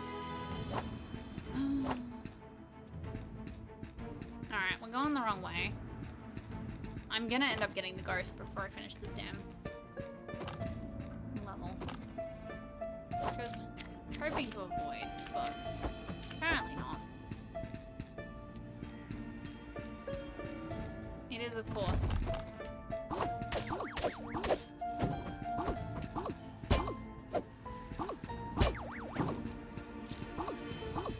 It is, of course, in the last direction that I was gonna check.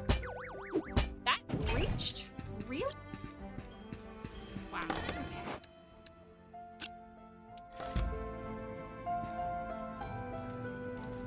I'm sorry, it's federal legislation. Been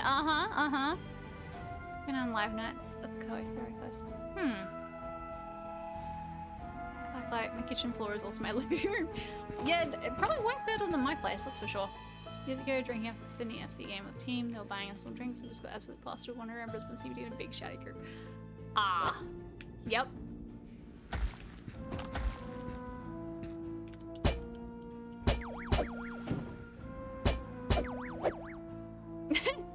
Ham, you're having flashbacks to work things, I'm assuming? Finally! I mean, I haven't lost any health at any point, so this is fine.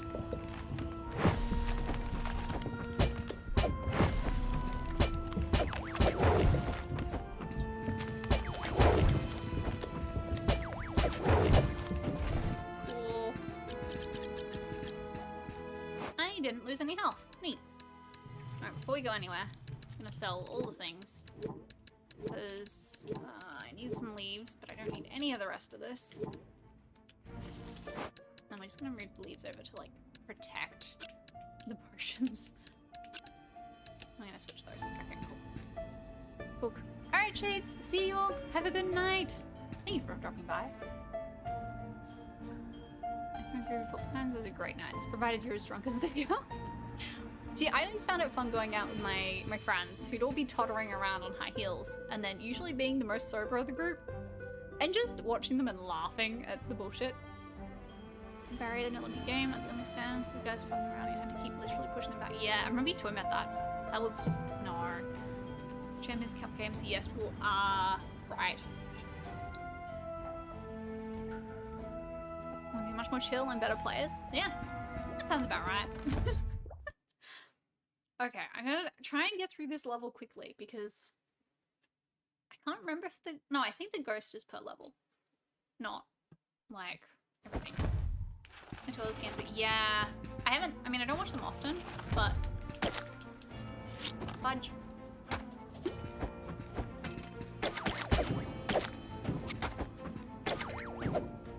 Ah, stop! Go away!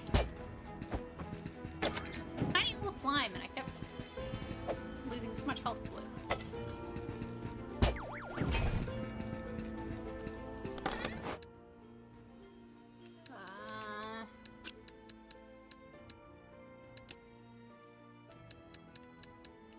This is a destroy when you get to town, isn't it? I mean, I will probably sell these later, so... Anyway, okay, let's try this way.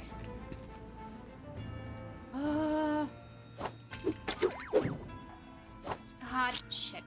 I was trying to switch and then, like, quickly duck away, but I failed at that, so...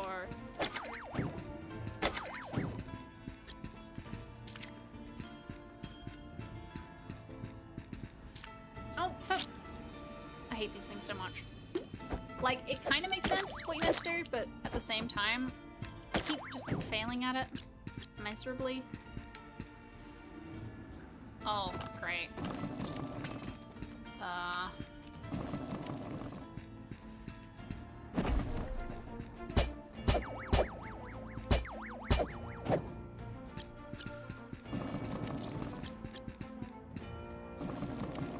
Come on, hit the rock.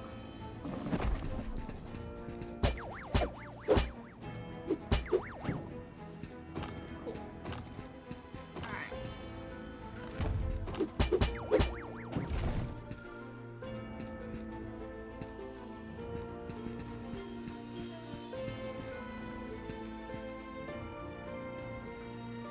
So great.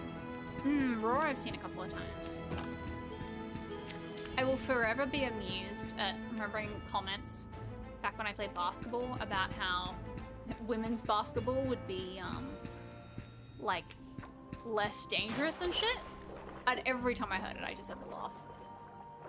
I got by far more injuries in the years I was playing women's basketball, this is back in school, than when I was playing, like, the mixed genders basketball. Oh, fudge. No. I did the thing.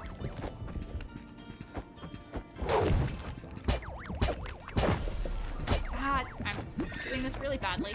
I don't want to use that early, but...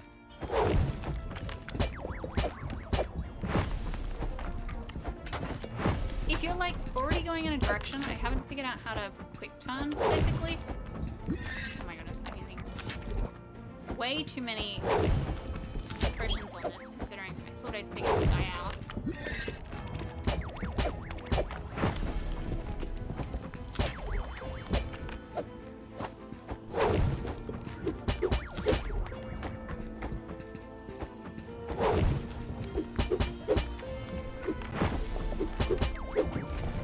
Okay, that was terrible. Anyway, we're gonna go heal. I used most of my potions. Damn it.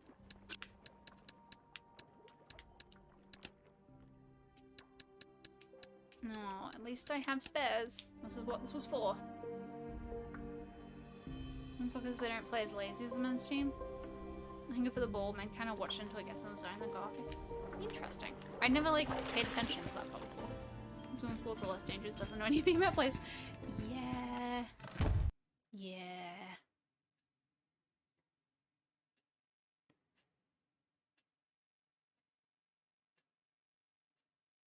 Yeah, that was certainly a time playing women's basketball. Oh boy.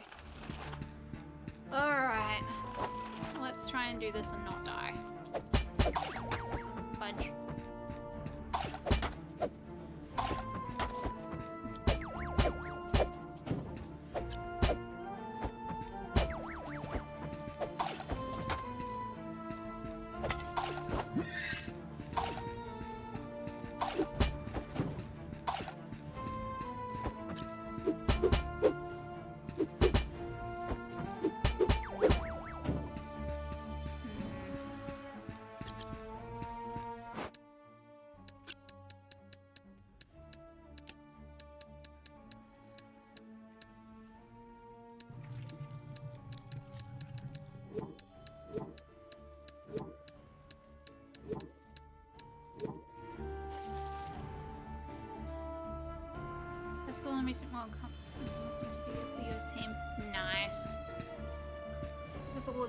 guys give less of a shit, so they get away with a lot more. Room for 2 female. Interesting. As in women's or men's, you mean? Oh,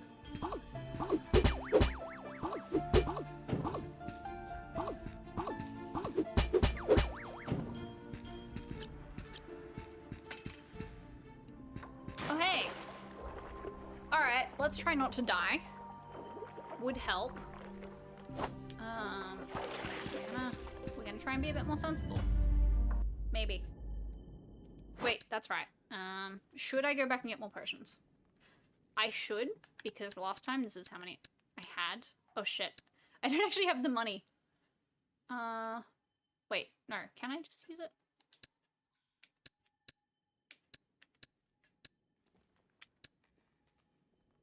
Why does it tell me how much I'm up to? I just realized I have no idea. Not let me do feeling others up, playing her elbow. Jeez. Women's football. Right, so women's is more. Yeah, I could see that. Even just like the little bit that I... Yeah. Can't tell if that will actually let me do it or not. That's the $500 one. That's the one I still haven't figured out.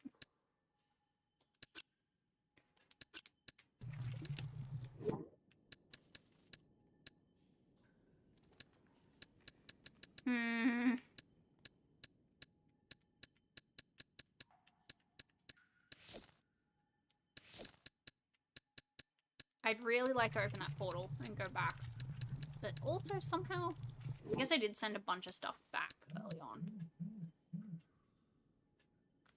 Wait, phone buzzing? Oh, it is. Quite a bit, too.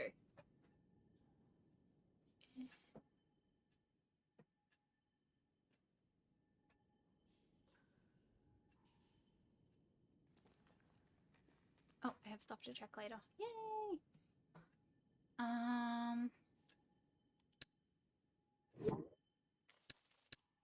Yeah, I just realized I've never triggered that one. So like, do I know how to?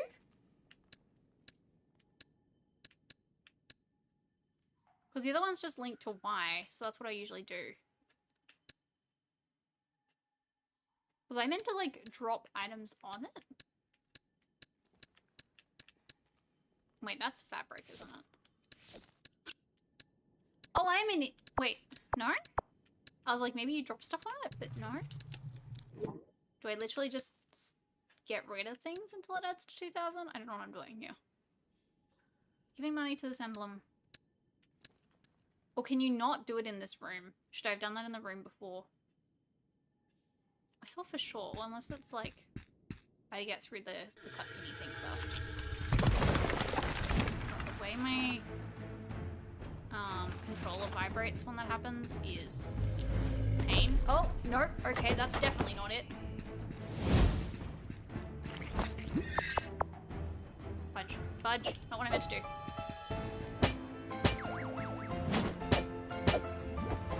I'm already being stupid.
to it, and as soon as I mess up that, I kind of just lose it.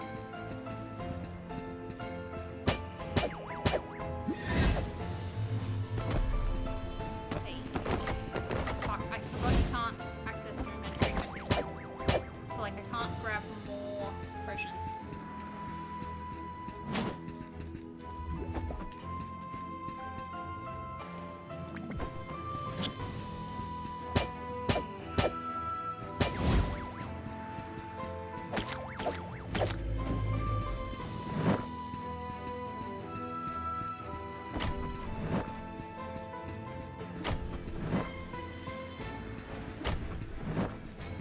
Stay still for this, actually? No. Trying it.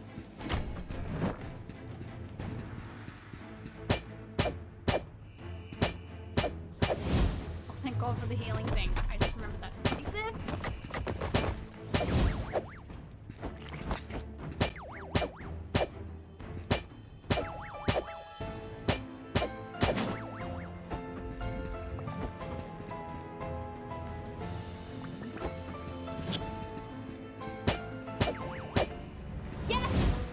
Yes, I did!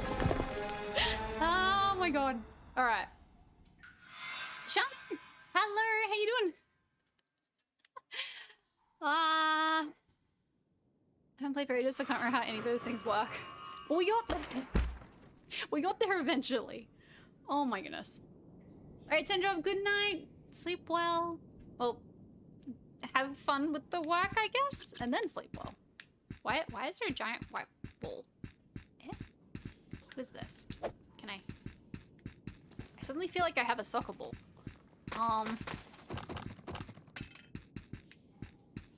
That was weird. The hitbox there is a bit strange.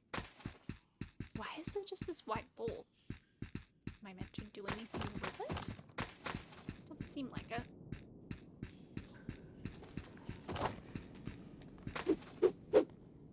Oh. Okay, is that not... I see. Alright, well we have a ring. Golem King Amulet. Ring that boosts the owner's health, but also adds the weight of a golem to the whip.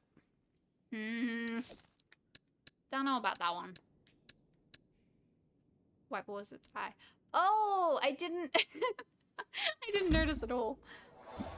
And now you notice me? Yeah. This is fine. I was like... I was so in the zone the other night, I did that fight fairly well and then died right at the end. So I was like, I'm not doing that again. Like, we are finishing this level tonight. Look at the list of things I defeated. That looks ridiculous.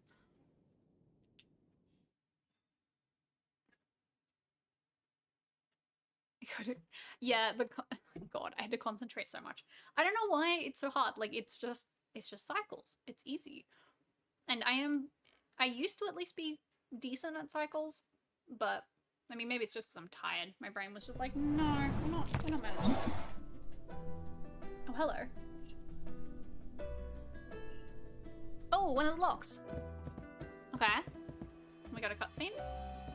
God, my mouth is really dry from tonight.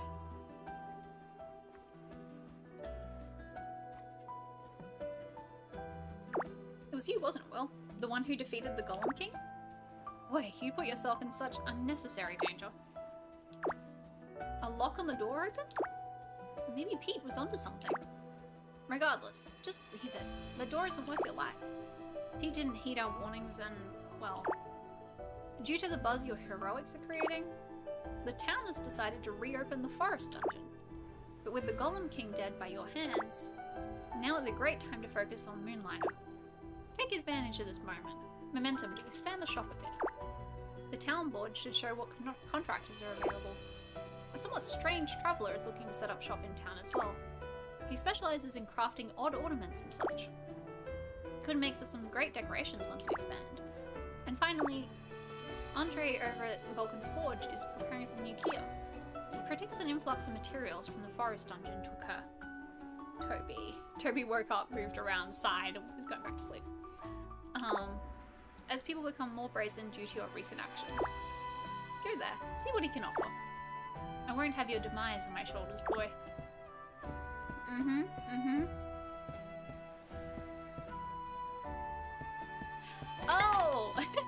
keep seeing notifications from Steam, and I'm like, why am I getting notifications, and who are these people?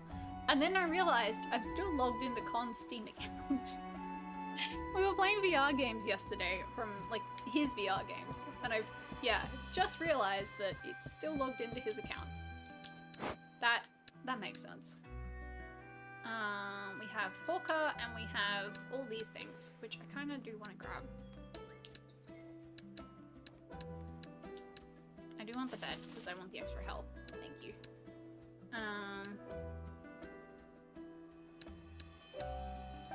And I get the feeling I might need that soon, so let's grab it. Why not? Definitely seems like there's new people around. Yeah, I haven't looked at yet. I'll do that later. It's just like keep getting notifications from like, this person has just signed in, and I'm like, who is this? And yeah, that's why. Okay, now I'm wondering what I should keep. Like, that's Golem volume, Golem history, blah, blah, blah. This looks like a material I don't know what to keep. Like, I don't know what materials I might need. Game, you make this so hard. Like, these seem like one-off things. You know what? I'm gonna keep them for now. And then if I just start getting a bunch in the next dungeon, then I'll be like, whatever. Do you know what? I can check if I've sold it before.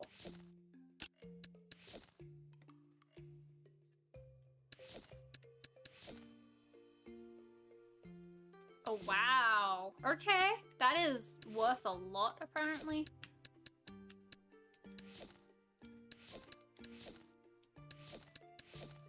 Okay, yeah. Got a few new things. Cool. Oh, and I need to move the core as well.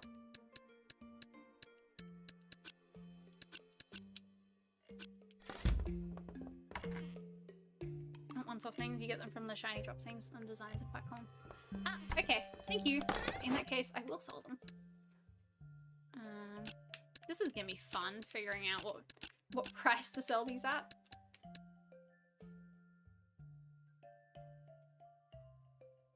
I'm gonna just put them for a lot and see what happens. I should probably sell some things before I... Oh, no. I was like, I need to go do something first, and then completely forgot. And then went back in the shop and remembered I meant to go talk to this guy first. Okay, I think it's the usual, like, it's not anything I haven't seen before. Yeah, I'm still going for this. Oh shit, I needed... No, wait, that's the other one, right. We're going for this. Okay. I don't think he's actually added anything new. It's just... Yeah, it's the same old. Because the old guy was telling me there's new stuff, and I was like, oh, cool. But no, I think it's just a prompt to make sure you go check the damn thing. Is there anything worth putting in here? I forgot that I can't check prices in that screen.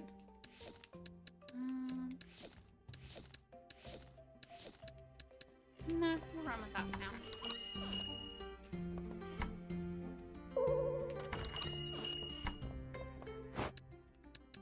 Alright, too much for a bow apparently.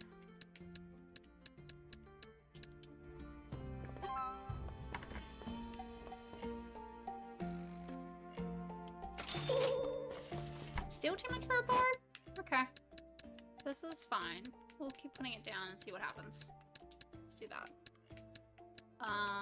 Let's try selling... Wait, that's Golem Designs 1, that's 3. That's... So Designs 1 is probably about 1,000 or so? Right, yeah, so I had 1,700 last time, but it still got bought. Try that.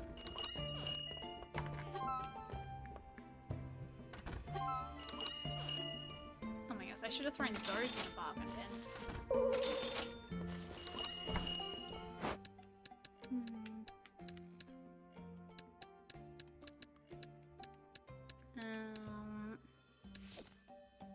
Okay, that I know the price for. That I do not know the price for. Okay. Actually, don't I have a... Yeah, that's Golem History 1. Okay, that's... Okay, so 1,500 is cheap. We're gonna put that for 2,500 and see what happens.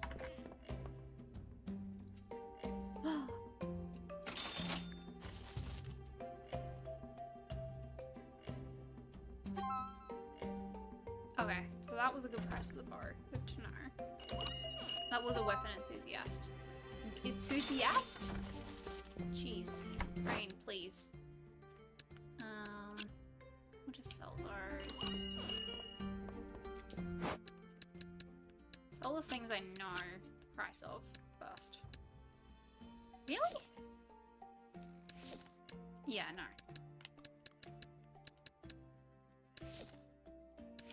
Okay, cool.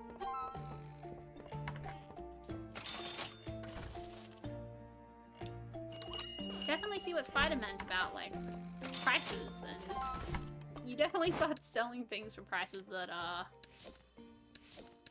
Yes.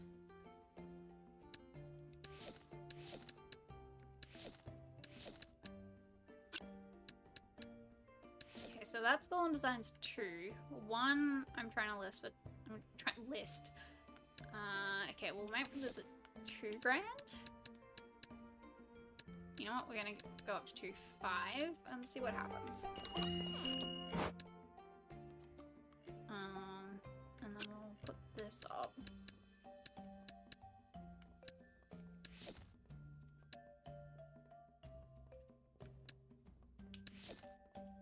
Alright, that's gone up for like 4 grand. Wait, is that a Golem History 1? Right, yeah, okay, we good. Oh, I'm really glad I'm not like, because after trying to fight the boss the other day, I was very much like shaking with adrenaline. I'm glad that I'm not at the moment after that boss fight. That was a thing that happened.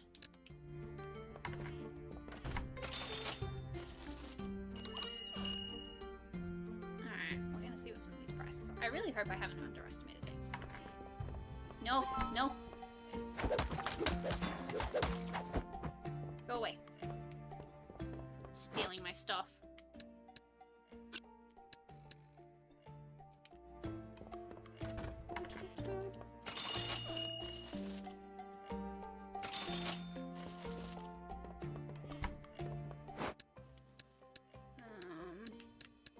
I didn't really want to list the 3s until I had some reactions on the 2s, but I haven't gotten any...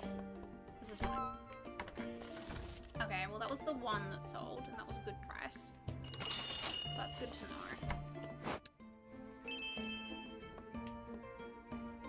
Really? Huh? Okay, so one... Wait, what did I just sell?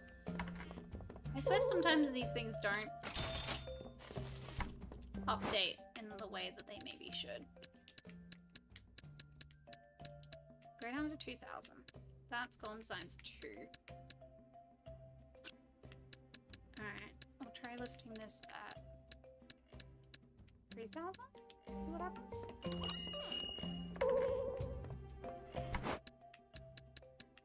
Okay, that's too much. Put it down to 3. Okay,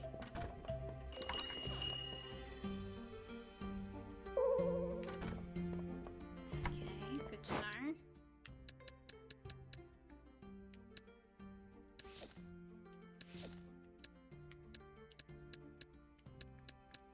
I enjoy this, but at the same time, like, it's kind of a slow process. 2,000 for that, too much. Okay. What was... So that sells for like 1,000. Okay. Although I haven't actually... Alright.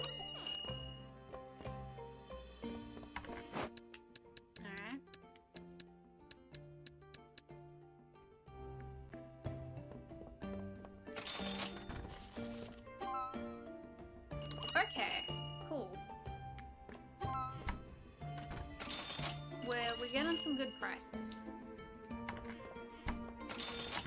It's also getting towards the end of the day, which is a little bit... Alright, sell these. Oh geez, I don't know what to sell that for. Okay, that. We'll try 3,000. And then I guess we'll just try this at 5,000 and see what happens. I probably should just list them earlier because I've been sitting here for a while. Okay, that's too high.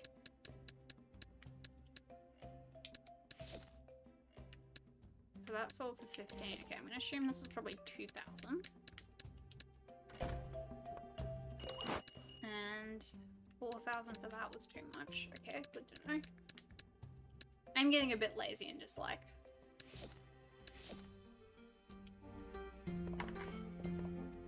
running off vague math, basically. Okay, booked for 3,000 is too high. Good to know. I had this listed for 4,000 at some point? I don't know what that sold at last. So that would be like 253. No, that's 3 is too high. Okay. So we'll do 2.5 and see what happens.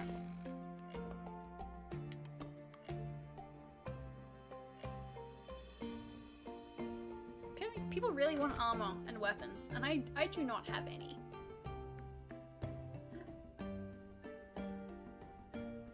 Also, people are starting to turn up in some very fancy armor. Okay. Too high.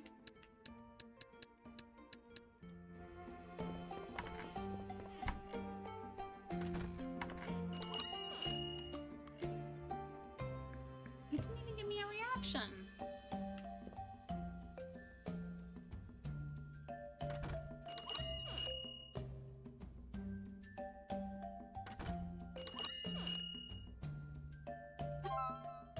Okay, cool. That's what that sells for, apparently. Oh no. Ham, what have you done?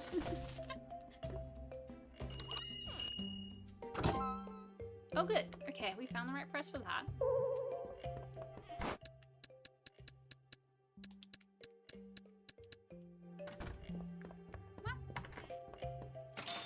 That's definitely no time.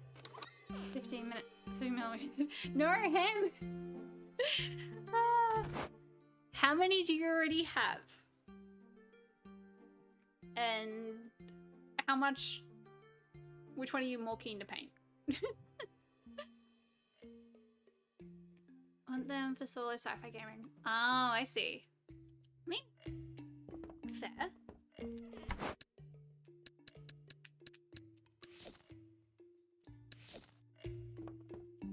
Okay, I didn't get any useful reactions to that.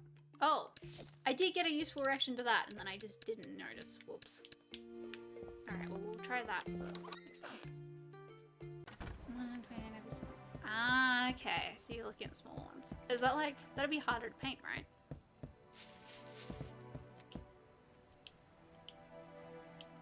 Hmm? Wait, how much health do I have these days? 185 plus 50. Hmm. I should probably start buying these, even though they're much more expensive. Oh boy, yeah. Like half my money. This is fine. What we'll do actually is we'll get 5 of each. And that way we have... Should probably equip those.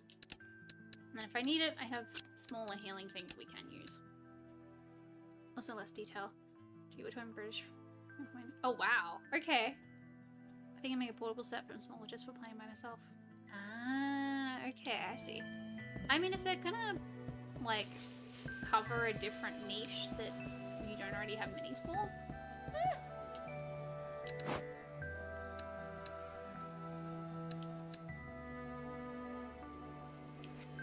Ah, I see. Oh, in that case, let's go look at this dungeon. They're actually legacy stuff from the 80s. Oh, and they just haven't been... I guess instead of updating anything, they'll just bring a new set out. Is it like the older stuff that's cheap? Or... Just checking on Toby. Oh, my hair is driving me crazy. I need a haircut so badly. Ah. I really should just cut it myself again, but... That's effort. Uh-huh.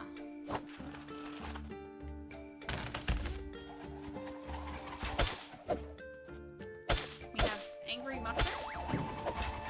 Pumpkins? I really don't know what that's going to be. I think it's an upside down pumpkin. It looked like a pumpkin with a big stem originally, but then I was like, okay, I think... Boy! Oh no, it just keeps bouncing. Oh jeez. I guess in that way it's kind of like the rock thing where you need to make it hit something.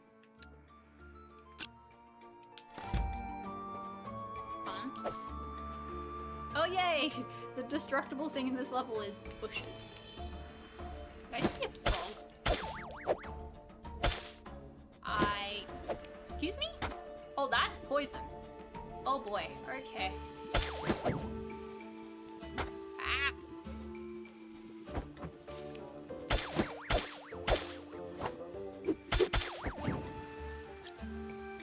Yep, okay, that's an enemy.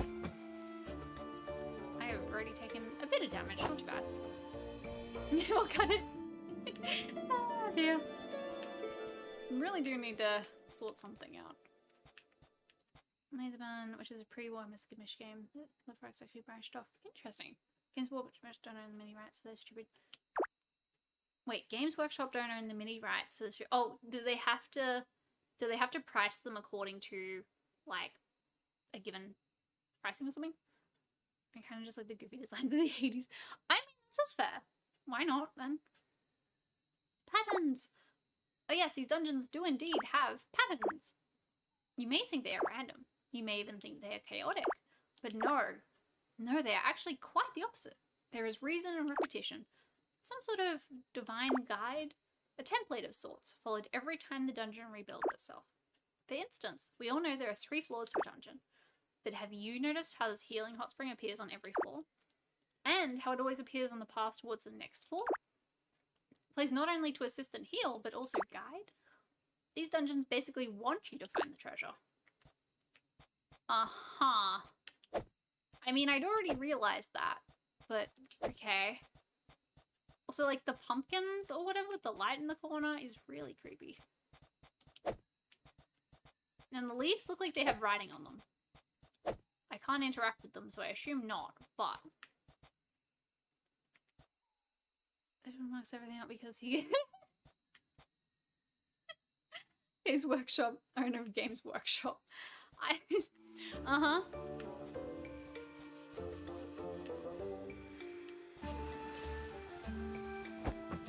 we're going back this way. We picked the wrong direction, apparently. This door looks different. Oh no.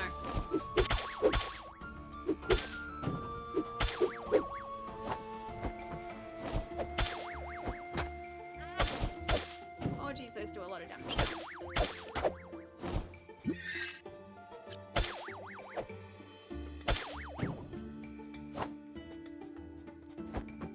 I already feel like I need more health.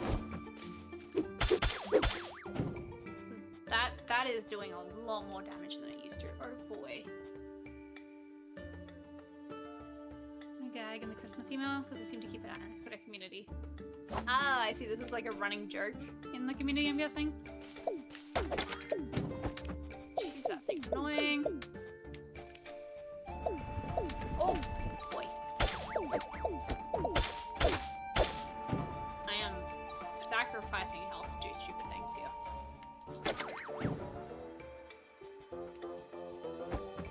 That one looks very angry.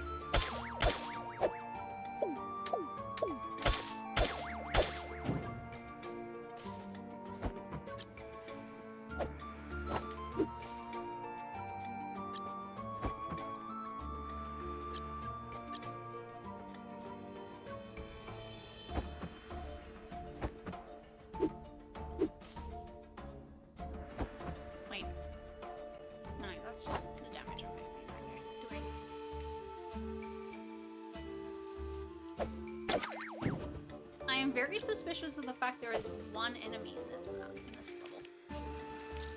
Like, one. I guess it's just...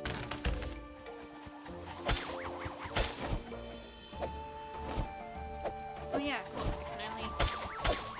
Whoa, fudge. Something came out of the bush, I guess?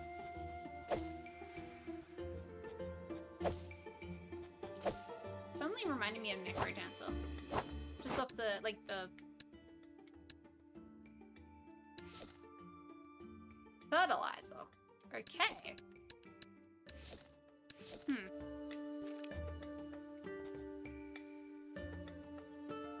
Yeah, so the community started the James Workshop thing because Judo was doing some shit again. It was basically out of frustration, but growing to meme and the company went with it. That's kind of cool. Save it, man. I gave you 1200 health in the yellow section. Wow. The hate groups when that whole Nazi thing happened. Wait, what? They don't want... What Nazi thing? Am I gonna regret asking? Oh, Sparkly! Sparkly! Oh wait, this could be dangerous. No, it's this is fine. It's just the box. Oh yeah, I didn't check my box. Oh my goodness, I'm an idiot. I realized I didn't check the chest when I went back earlier. That's why I had so little to sell. Yeah, I definitely feel like I need more health. That's that seems... Oh, we've already found the boss. Well, we did just send everything back. So you know what? We're gonna look at the boss and see what it's like. Okay. Come on, retreat. Wait.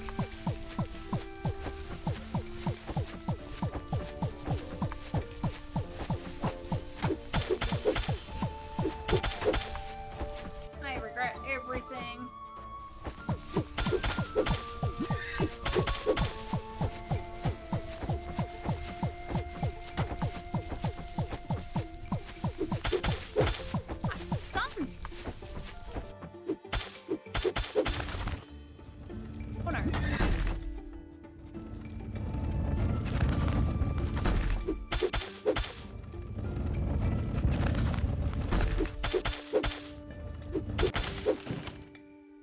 Incredibly silly. I used way too many of my potions on that. But also, we're up to the next level. Okay, so some of the Nazi imagery on us clothing turn up to a tournament. Basically, one by default because nobody want to play them. And they kind of... Ah. And what, they banned him or something? Probably should have explored more floor 1. But anyway. I'm curious to see what floor 2 looks like. And then probably go home very soon because, no? This is, I feel like I'm gonna quickly get out of my, league at this point. Although collecting all this stuff hopefully means I'll get a bunch of money. I am out of water and tea. At least I'm getting stuff I need. Still haven't found those roots, whatever the heck those are. Or those roots. Or any of that stuff. There's no crafting in this game, right? Like, you don't have to... Why some of the tree doors are different? Oh, jeez, why is there so much bullet hell shit?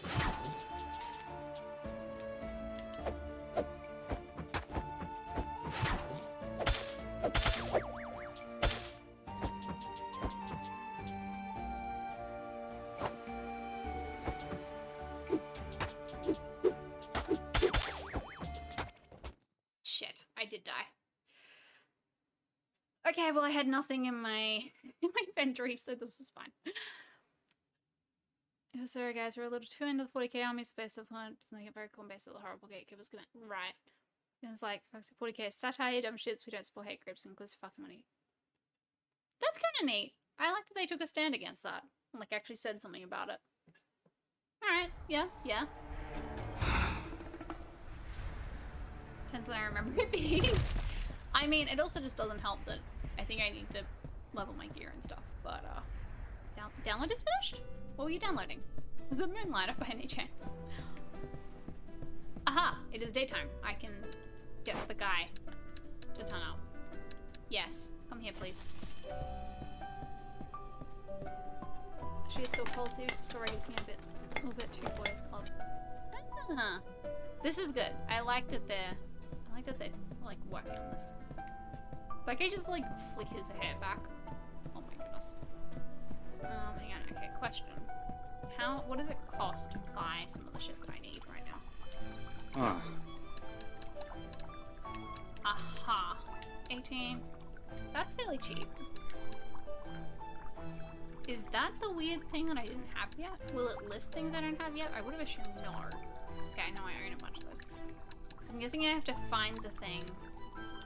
And then once I found it, then I can buy it. That means I can't complete anything yet because I haven't found all the items yet. I really should have just explored floor 1 a bit more. Anyway. Ah! This makes sense. I thought you might have like, you know how you can like archive games? I thought you might have done that. But no, this makes sense. Okay, we need to, wait, where's all the shit? There it is! Oh god, alright. We need these. Do that. And then...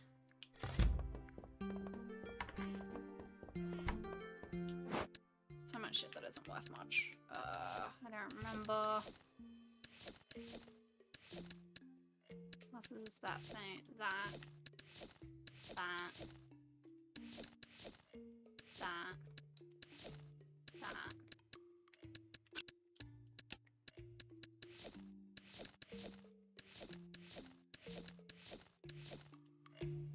Okay.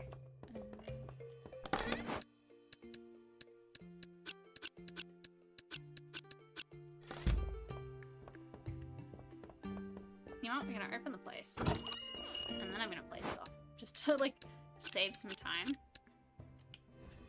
Oh, wait. Right! I've never actually sold some of these things before. Oh, no. Okay, so 100 was really cheap on that. I think it goes... like, price goes up as you... yeah. It's the last thing I've actually sold. Oh, no. Okay, so 100... let's try a couple of 100 and see what they say.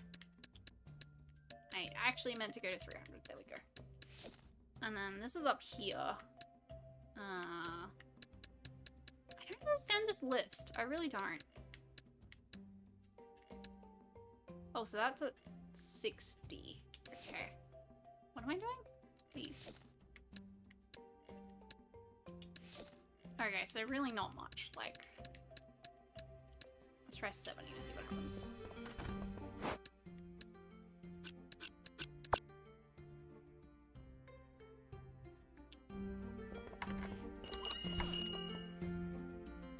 Realize one game inside of a head dog, because that would be in a bit of trouble.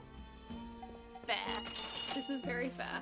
What was I checking on? I was checking on how much... oh, on my Oculus. I was checking how much I had... like, how much hard drive I'd used up the other day. And it was not much. Which I was very glad of. 70 is too high on that. Wow. Okay.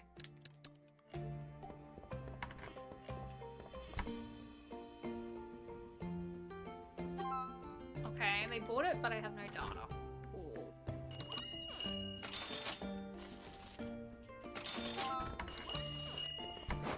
Let's place a couple of things.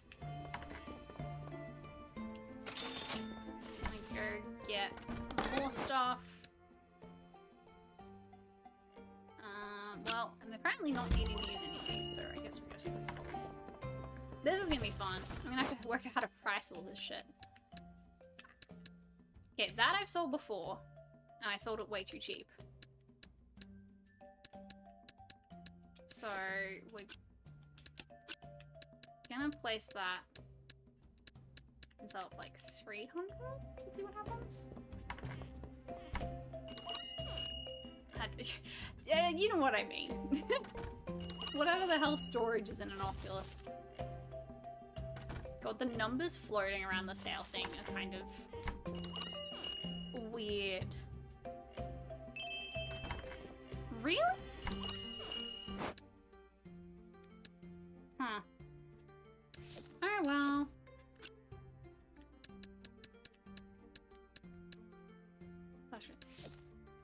Ah, yeah, that makes sense. Alright, these are apparently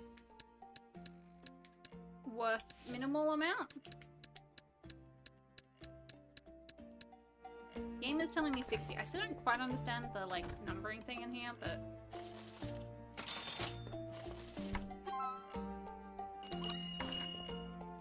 Sorry, I bought the big one. I think I bought the small. Oh wow, really? Whoops, okay. I've sold this before, 100 is good. I have not sold these before. Oh boy, am I looking at like... I think I'm looking at like 1,000? I did not scroll up enough when I was listing those previous ones. Whoops. Oh well, now I have a reference point, I guess.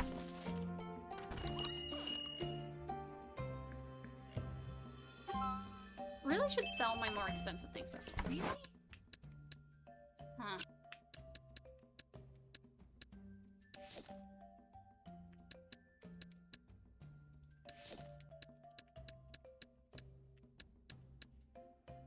I was just on Amazon. Ah, I see.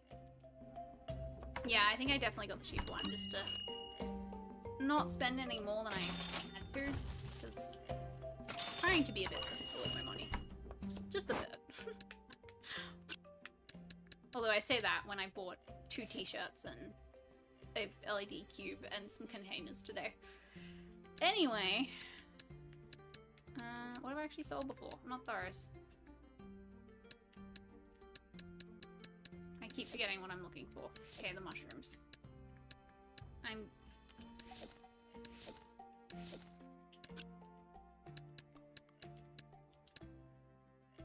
Soon car, yes.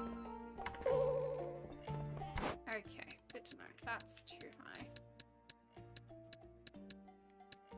5,000.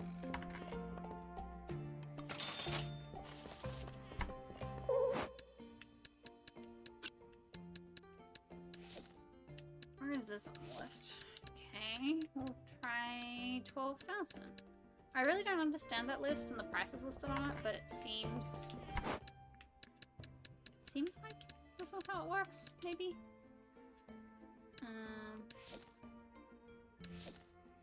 Right, I keep forgetting about the demand thing. Whoops. And the sirens. There is all the sirens. Okay, none of those in demand. Alright. That's too high, apparently.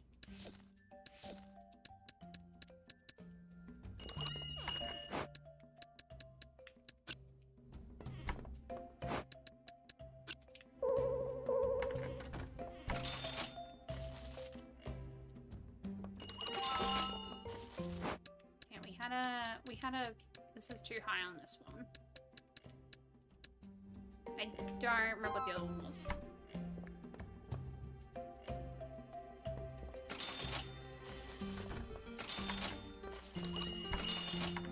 Something else was too high, but I don't remember what it was. Ah.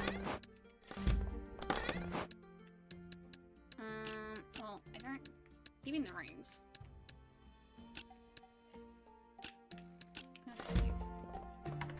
I think it's almost closing time, but anyway. Okay, so the last time I sold these for way too little.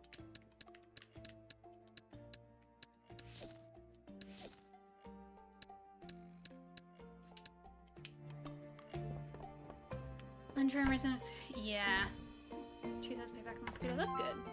Good money, even though I don't actually need to be. Yeah, it's like, it's just ingrained at this point in me, that like, I don't spend things unless I have to. Oh geez, I forgot that that's like not worth anything.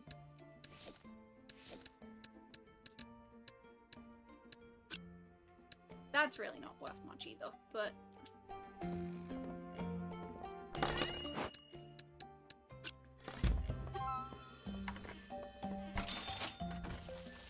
So I haven't sold that document. I may just have it at way too high.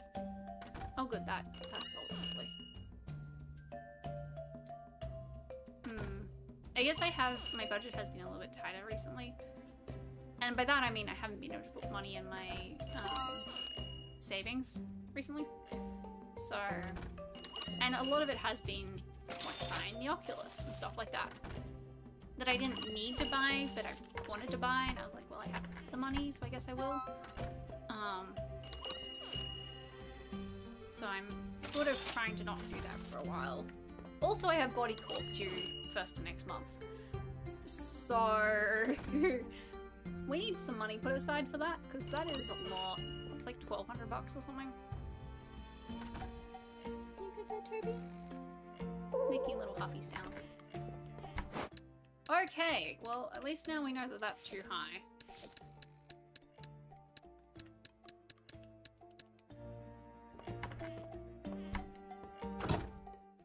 Tree saving the bill and gonna stack. Yeah, I historically will put a certain amount of my home loan, a certain amount of my savings with each paycheck. But I've still been putting money into my home loan, like extra money into my home loan, but I haven't been doing the savings so much recently. So, yeah. No, anyway, it's fine. What is the time? 10 to, okay. Institute of Sydney Mortgage. Yeah, I imagine that's, a lot. Can't some time. Yeah, I feel like, actually, I got a notification the other day that I had a bill due. And I think I might have paid it twice, which will be nice, you know, next quarter when I don't have a bill. But I swear I paid it like when I first got the notification, and then like, yeah, I swear I paid it when I first got the bill. And then have now paid it again because I got another notification that was due tomorrow. Or like, due tomorrow at the time. Yeah, probably. Yeah. Like, there's so many bills and things associated with the property, but also I own an apartment. This is good.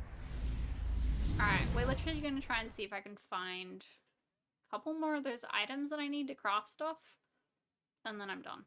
I'm not even going to try for, like, the second floor. I'm going to try and get through the entire first floor. That's probably a good goal. See if we can find those items. Because if I can't, they're either in some weird, rare thing, or they're in a higher level.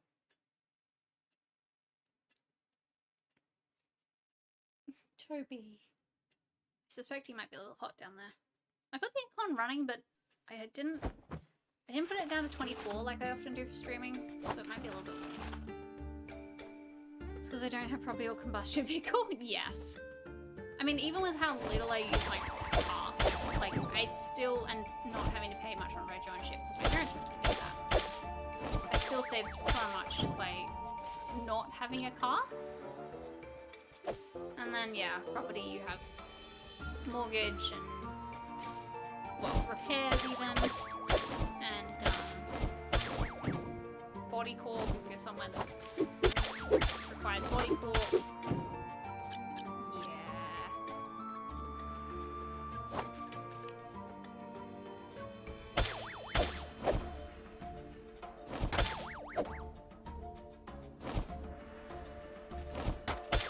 These guys fire from...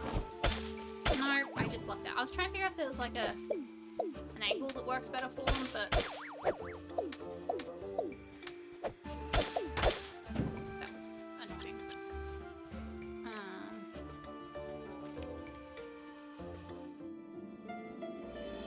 Okay. Not helpful. Fifth, my sanity, because I'm sad the cars were scammed a few people. So much money. I mean, honestly, I don't think you're entirely wrong. Like, yes, it does take a lot of money to keep them running, but also, if we had better public transport, we wouldn't need more this many cars. But there's so much invested in the cars that, like, there's such a big industry, blah, blah, blah. And I'm sure that cars could maybe be made a bit better. They'd probably cost more at the beginning, which, you know, makes sense. But,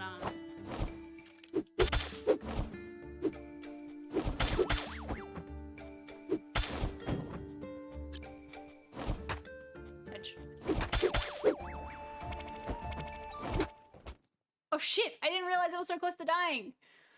Oh well, this is fine. I think I'm just too tired. We'd all live better. Yeah, the country's like, you need a car, and I'm here going, but I don't. Yeah, like literally before I had Toby, I just didn't need one. It was fine. And I just have a car because A, I got sick of trying to deal with Uber Pets because it just basically never worked very well. And in summer, it's good to be able to drive him to daycare rather than making him walk when it's a bit too hot. Yeah, like there is a whole industry designed around cars existing. And it's the same thing as mining and all that shit. Like, if we didn't have the reliance on cars, then we wouldn't need all that. But then companies who are invested in it would lose money and blah, blah, blah. And yeah. Can you tell I'm really jaded? I feel particularly jaded, like, this week. I don't know what it is. It's just... yeah.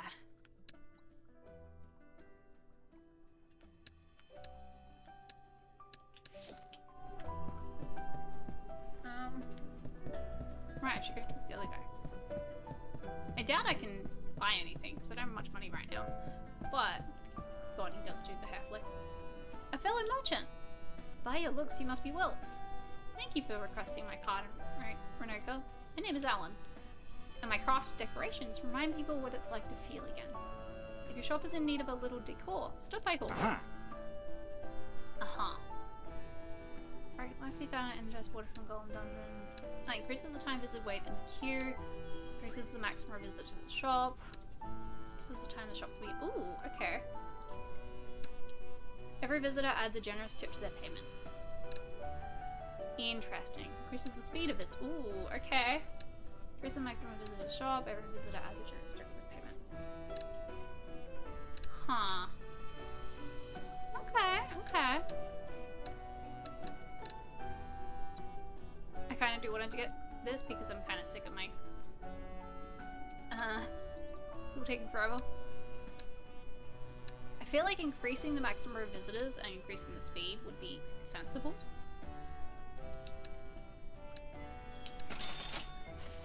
And now I'm out of money. This is fine. So we're gonna go open the shop. I assume, does this go outside? No. Where do I put this flower pot? Like, there are...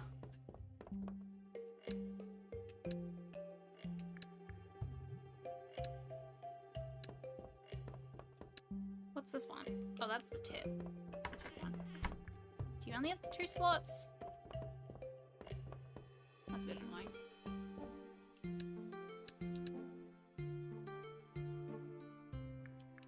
Okay. Oh, maybe when I upgrade my shop size, I'll be able to,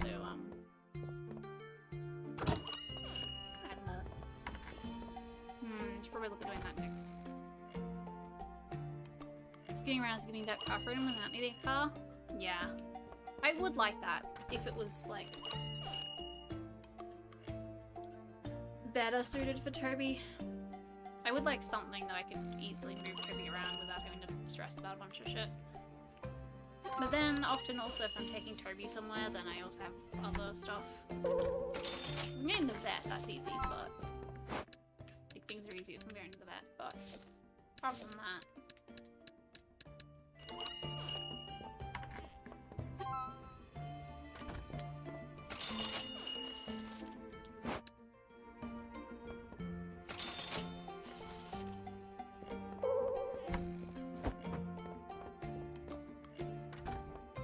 pretty sure that means this person's a thief. I don't actually know.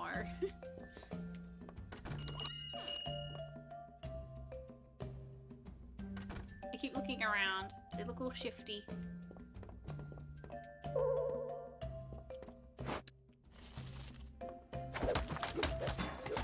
Do not steal my stuff, thank you very much. I think it was the mushroom that was too... I really should actually check. That would make sense, right? Yeah, okay. Oh, cool. That's the right price for that. Noted. No, we only have a couple things left. Oh, but he still bought it. Okay, cool.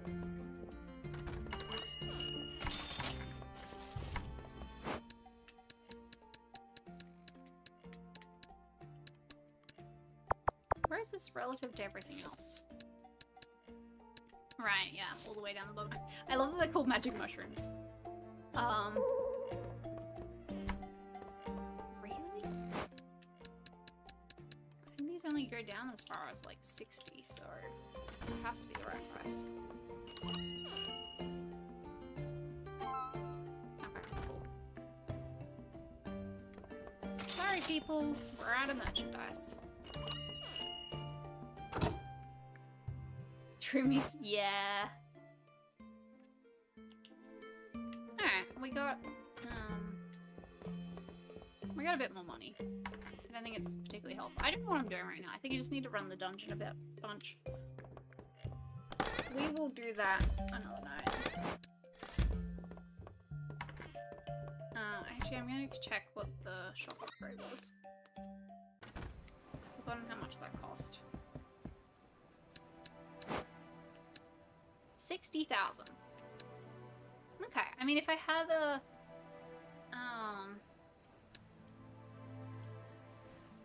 new showcase, more decor space, and a brand new quest points and merchants can receive. Oh, that's how you get customer requests. Okay, okay. Yeah, I think I should go for that next. We'll do like a good run through the dungeon and go for the shop upgrade. I need to remember this on Wednesday. I might need some reminding if anyone else actually remembers. Well, yeah.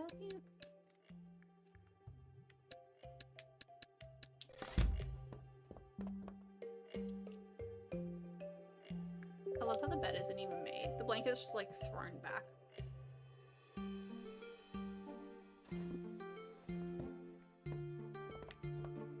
Cool. Alright. It's exactly 10. Well, that works out. I feel like my webcam's like blurring when I move too fast a bit. Oh.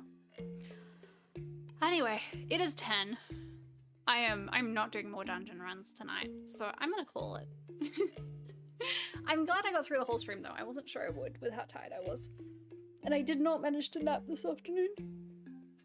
I lay down. I got a good rest in, but I didn't manage to sleep, so.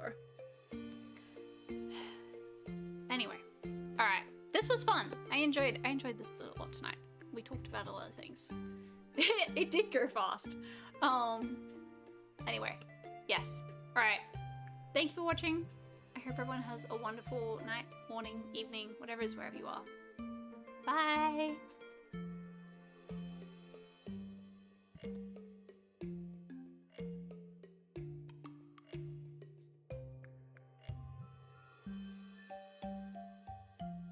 About right, Ham?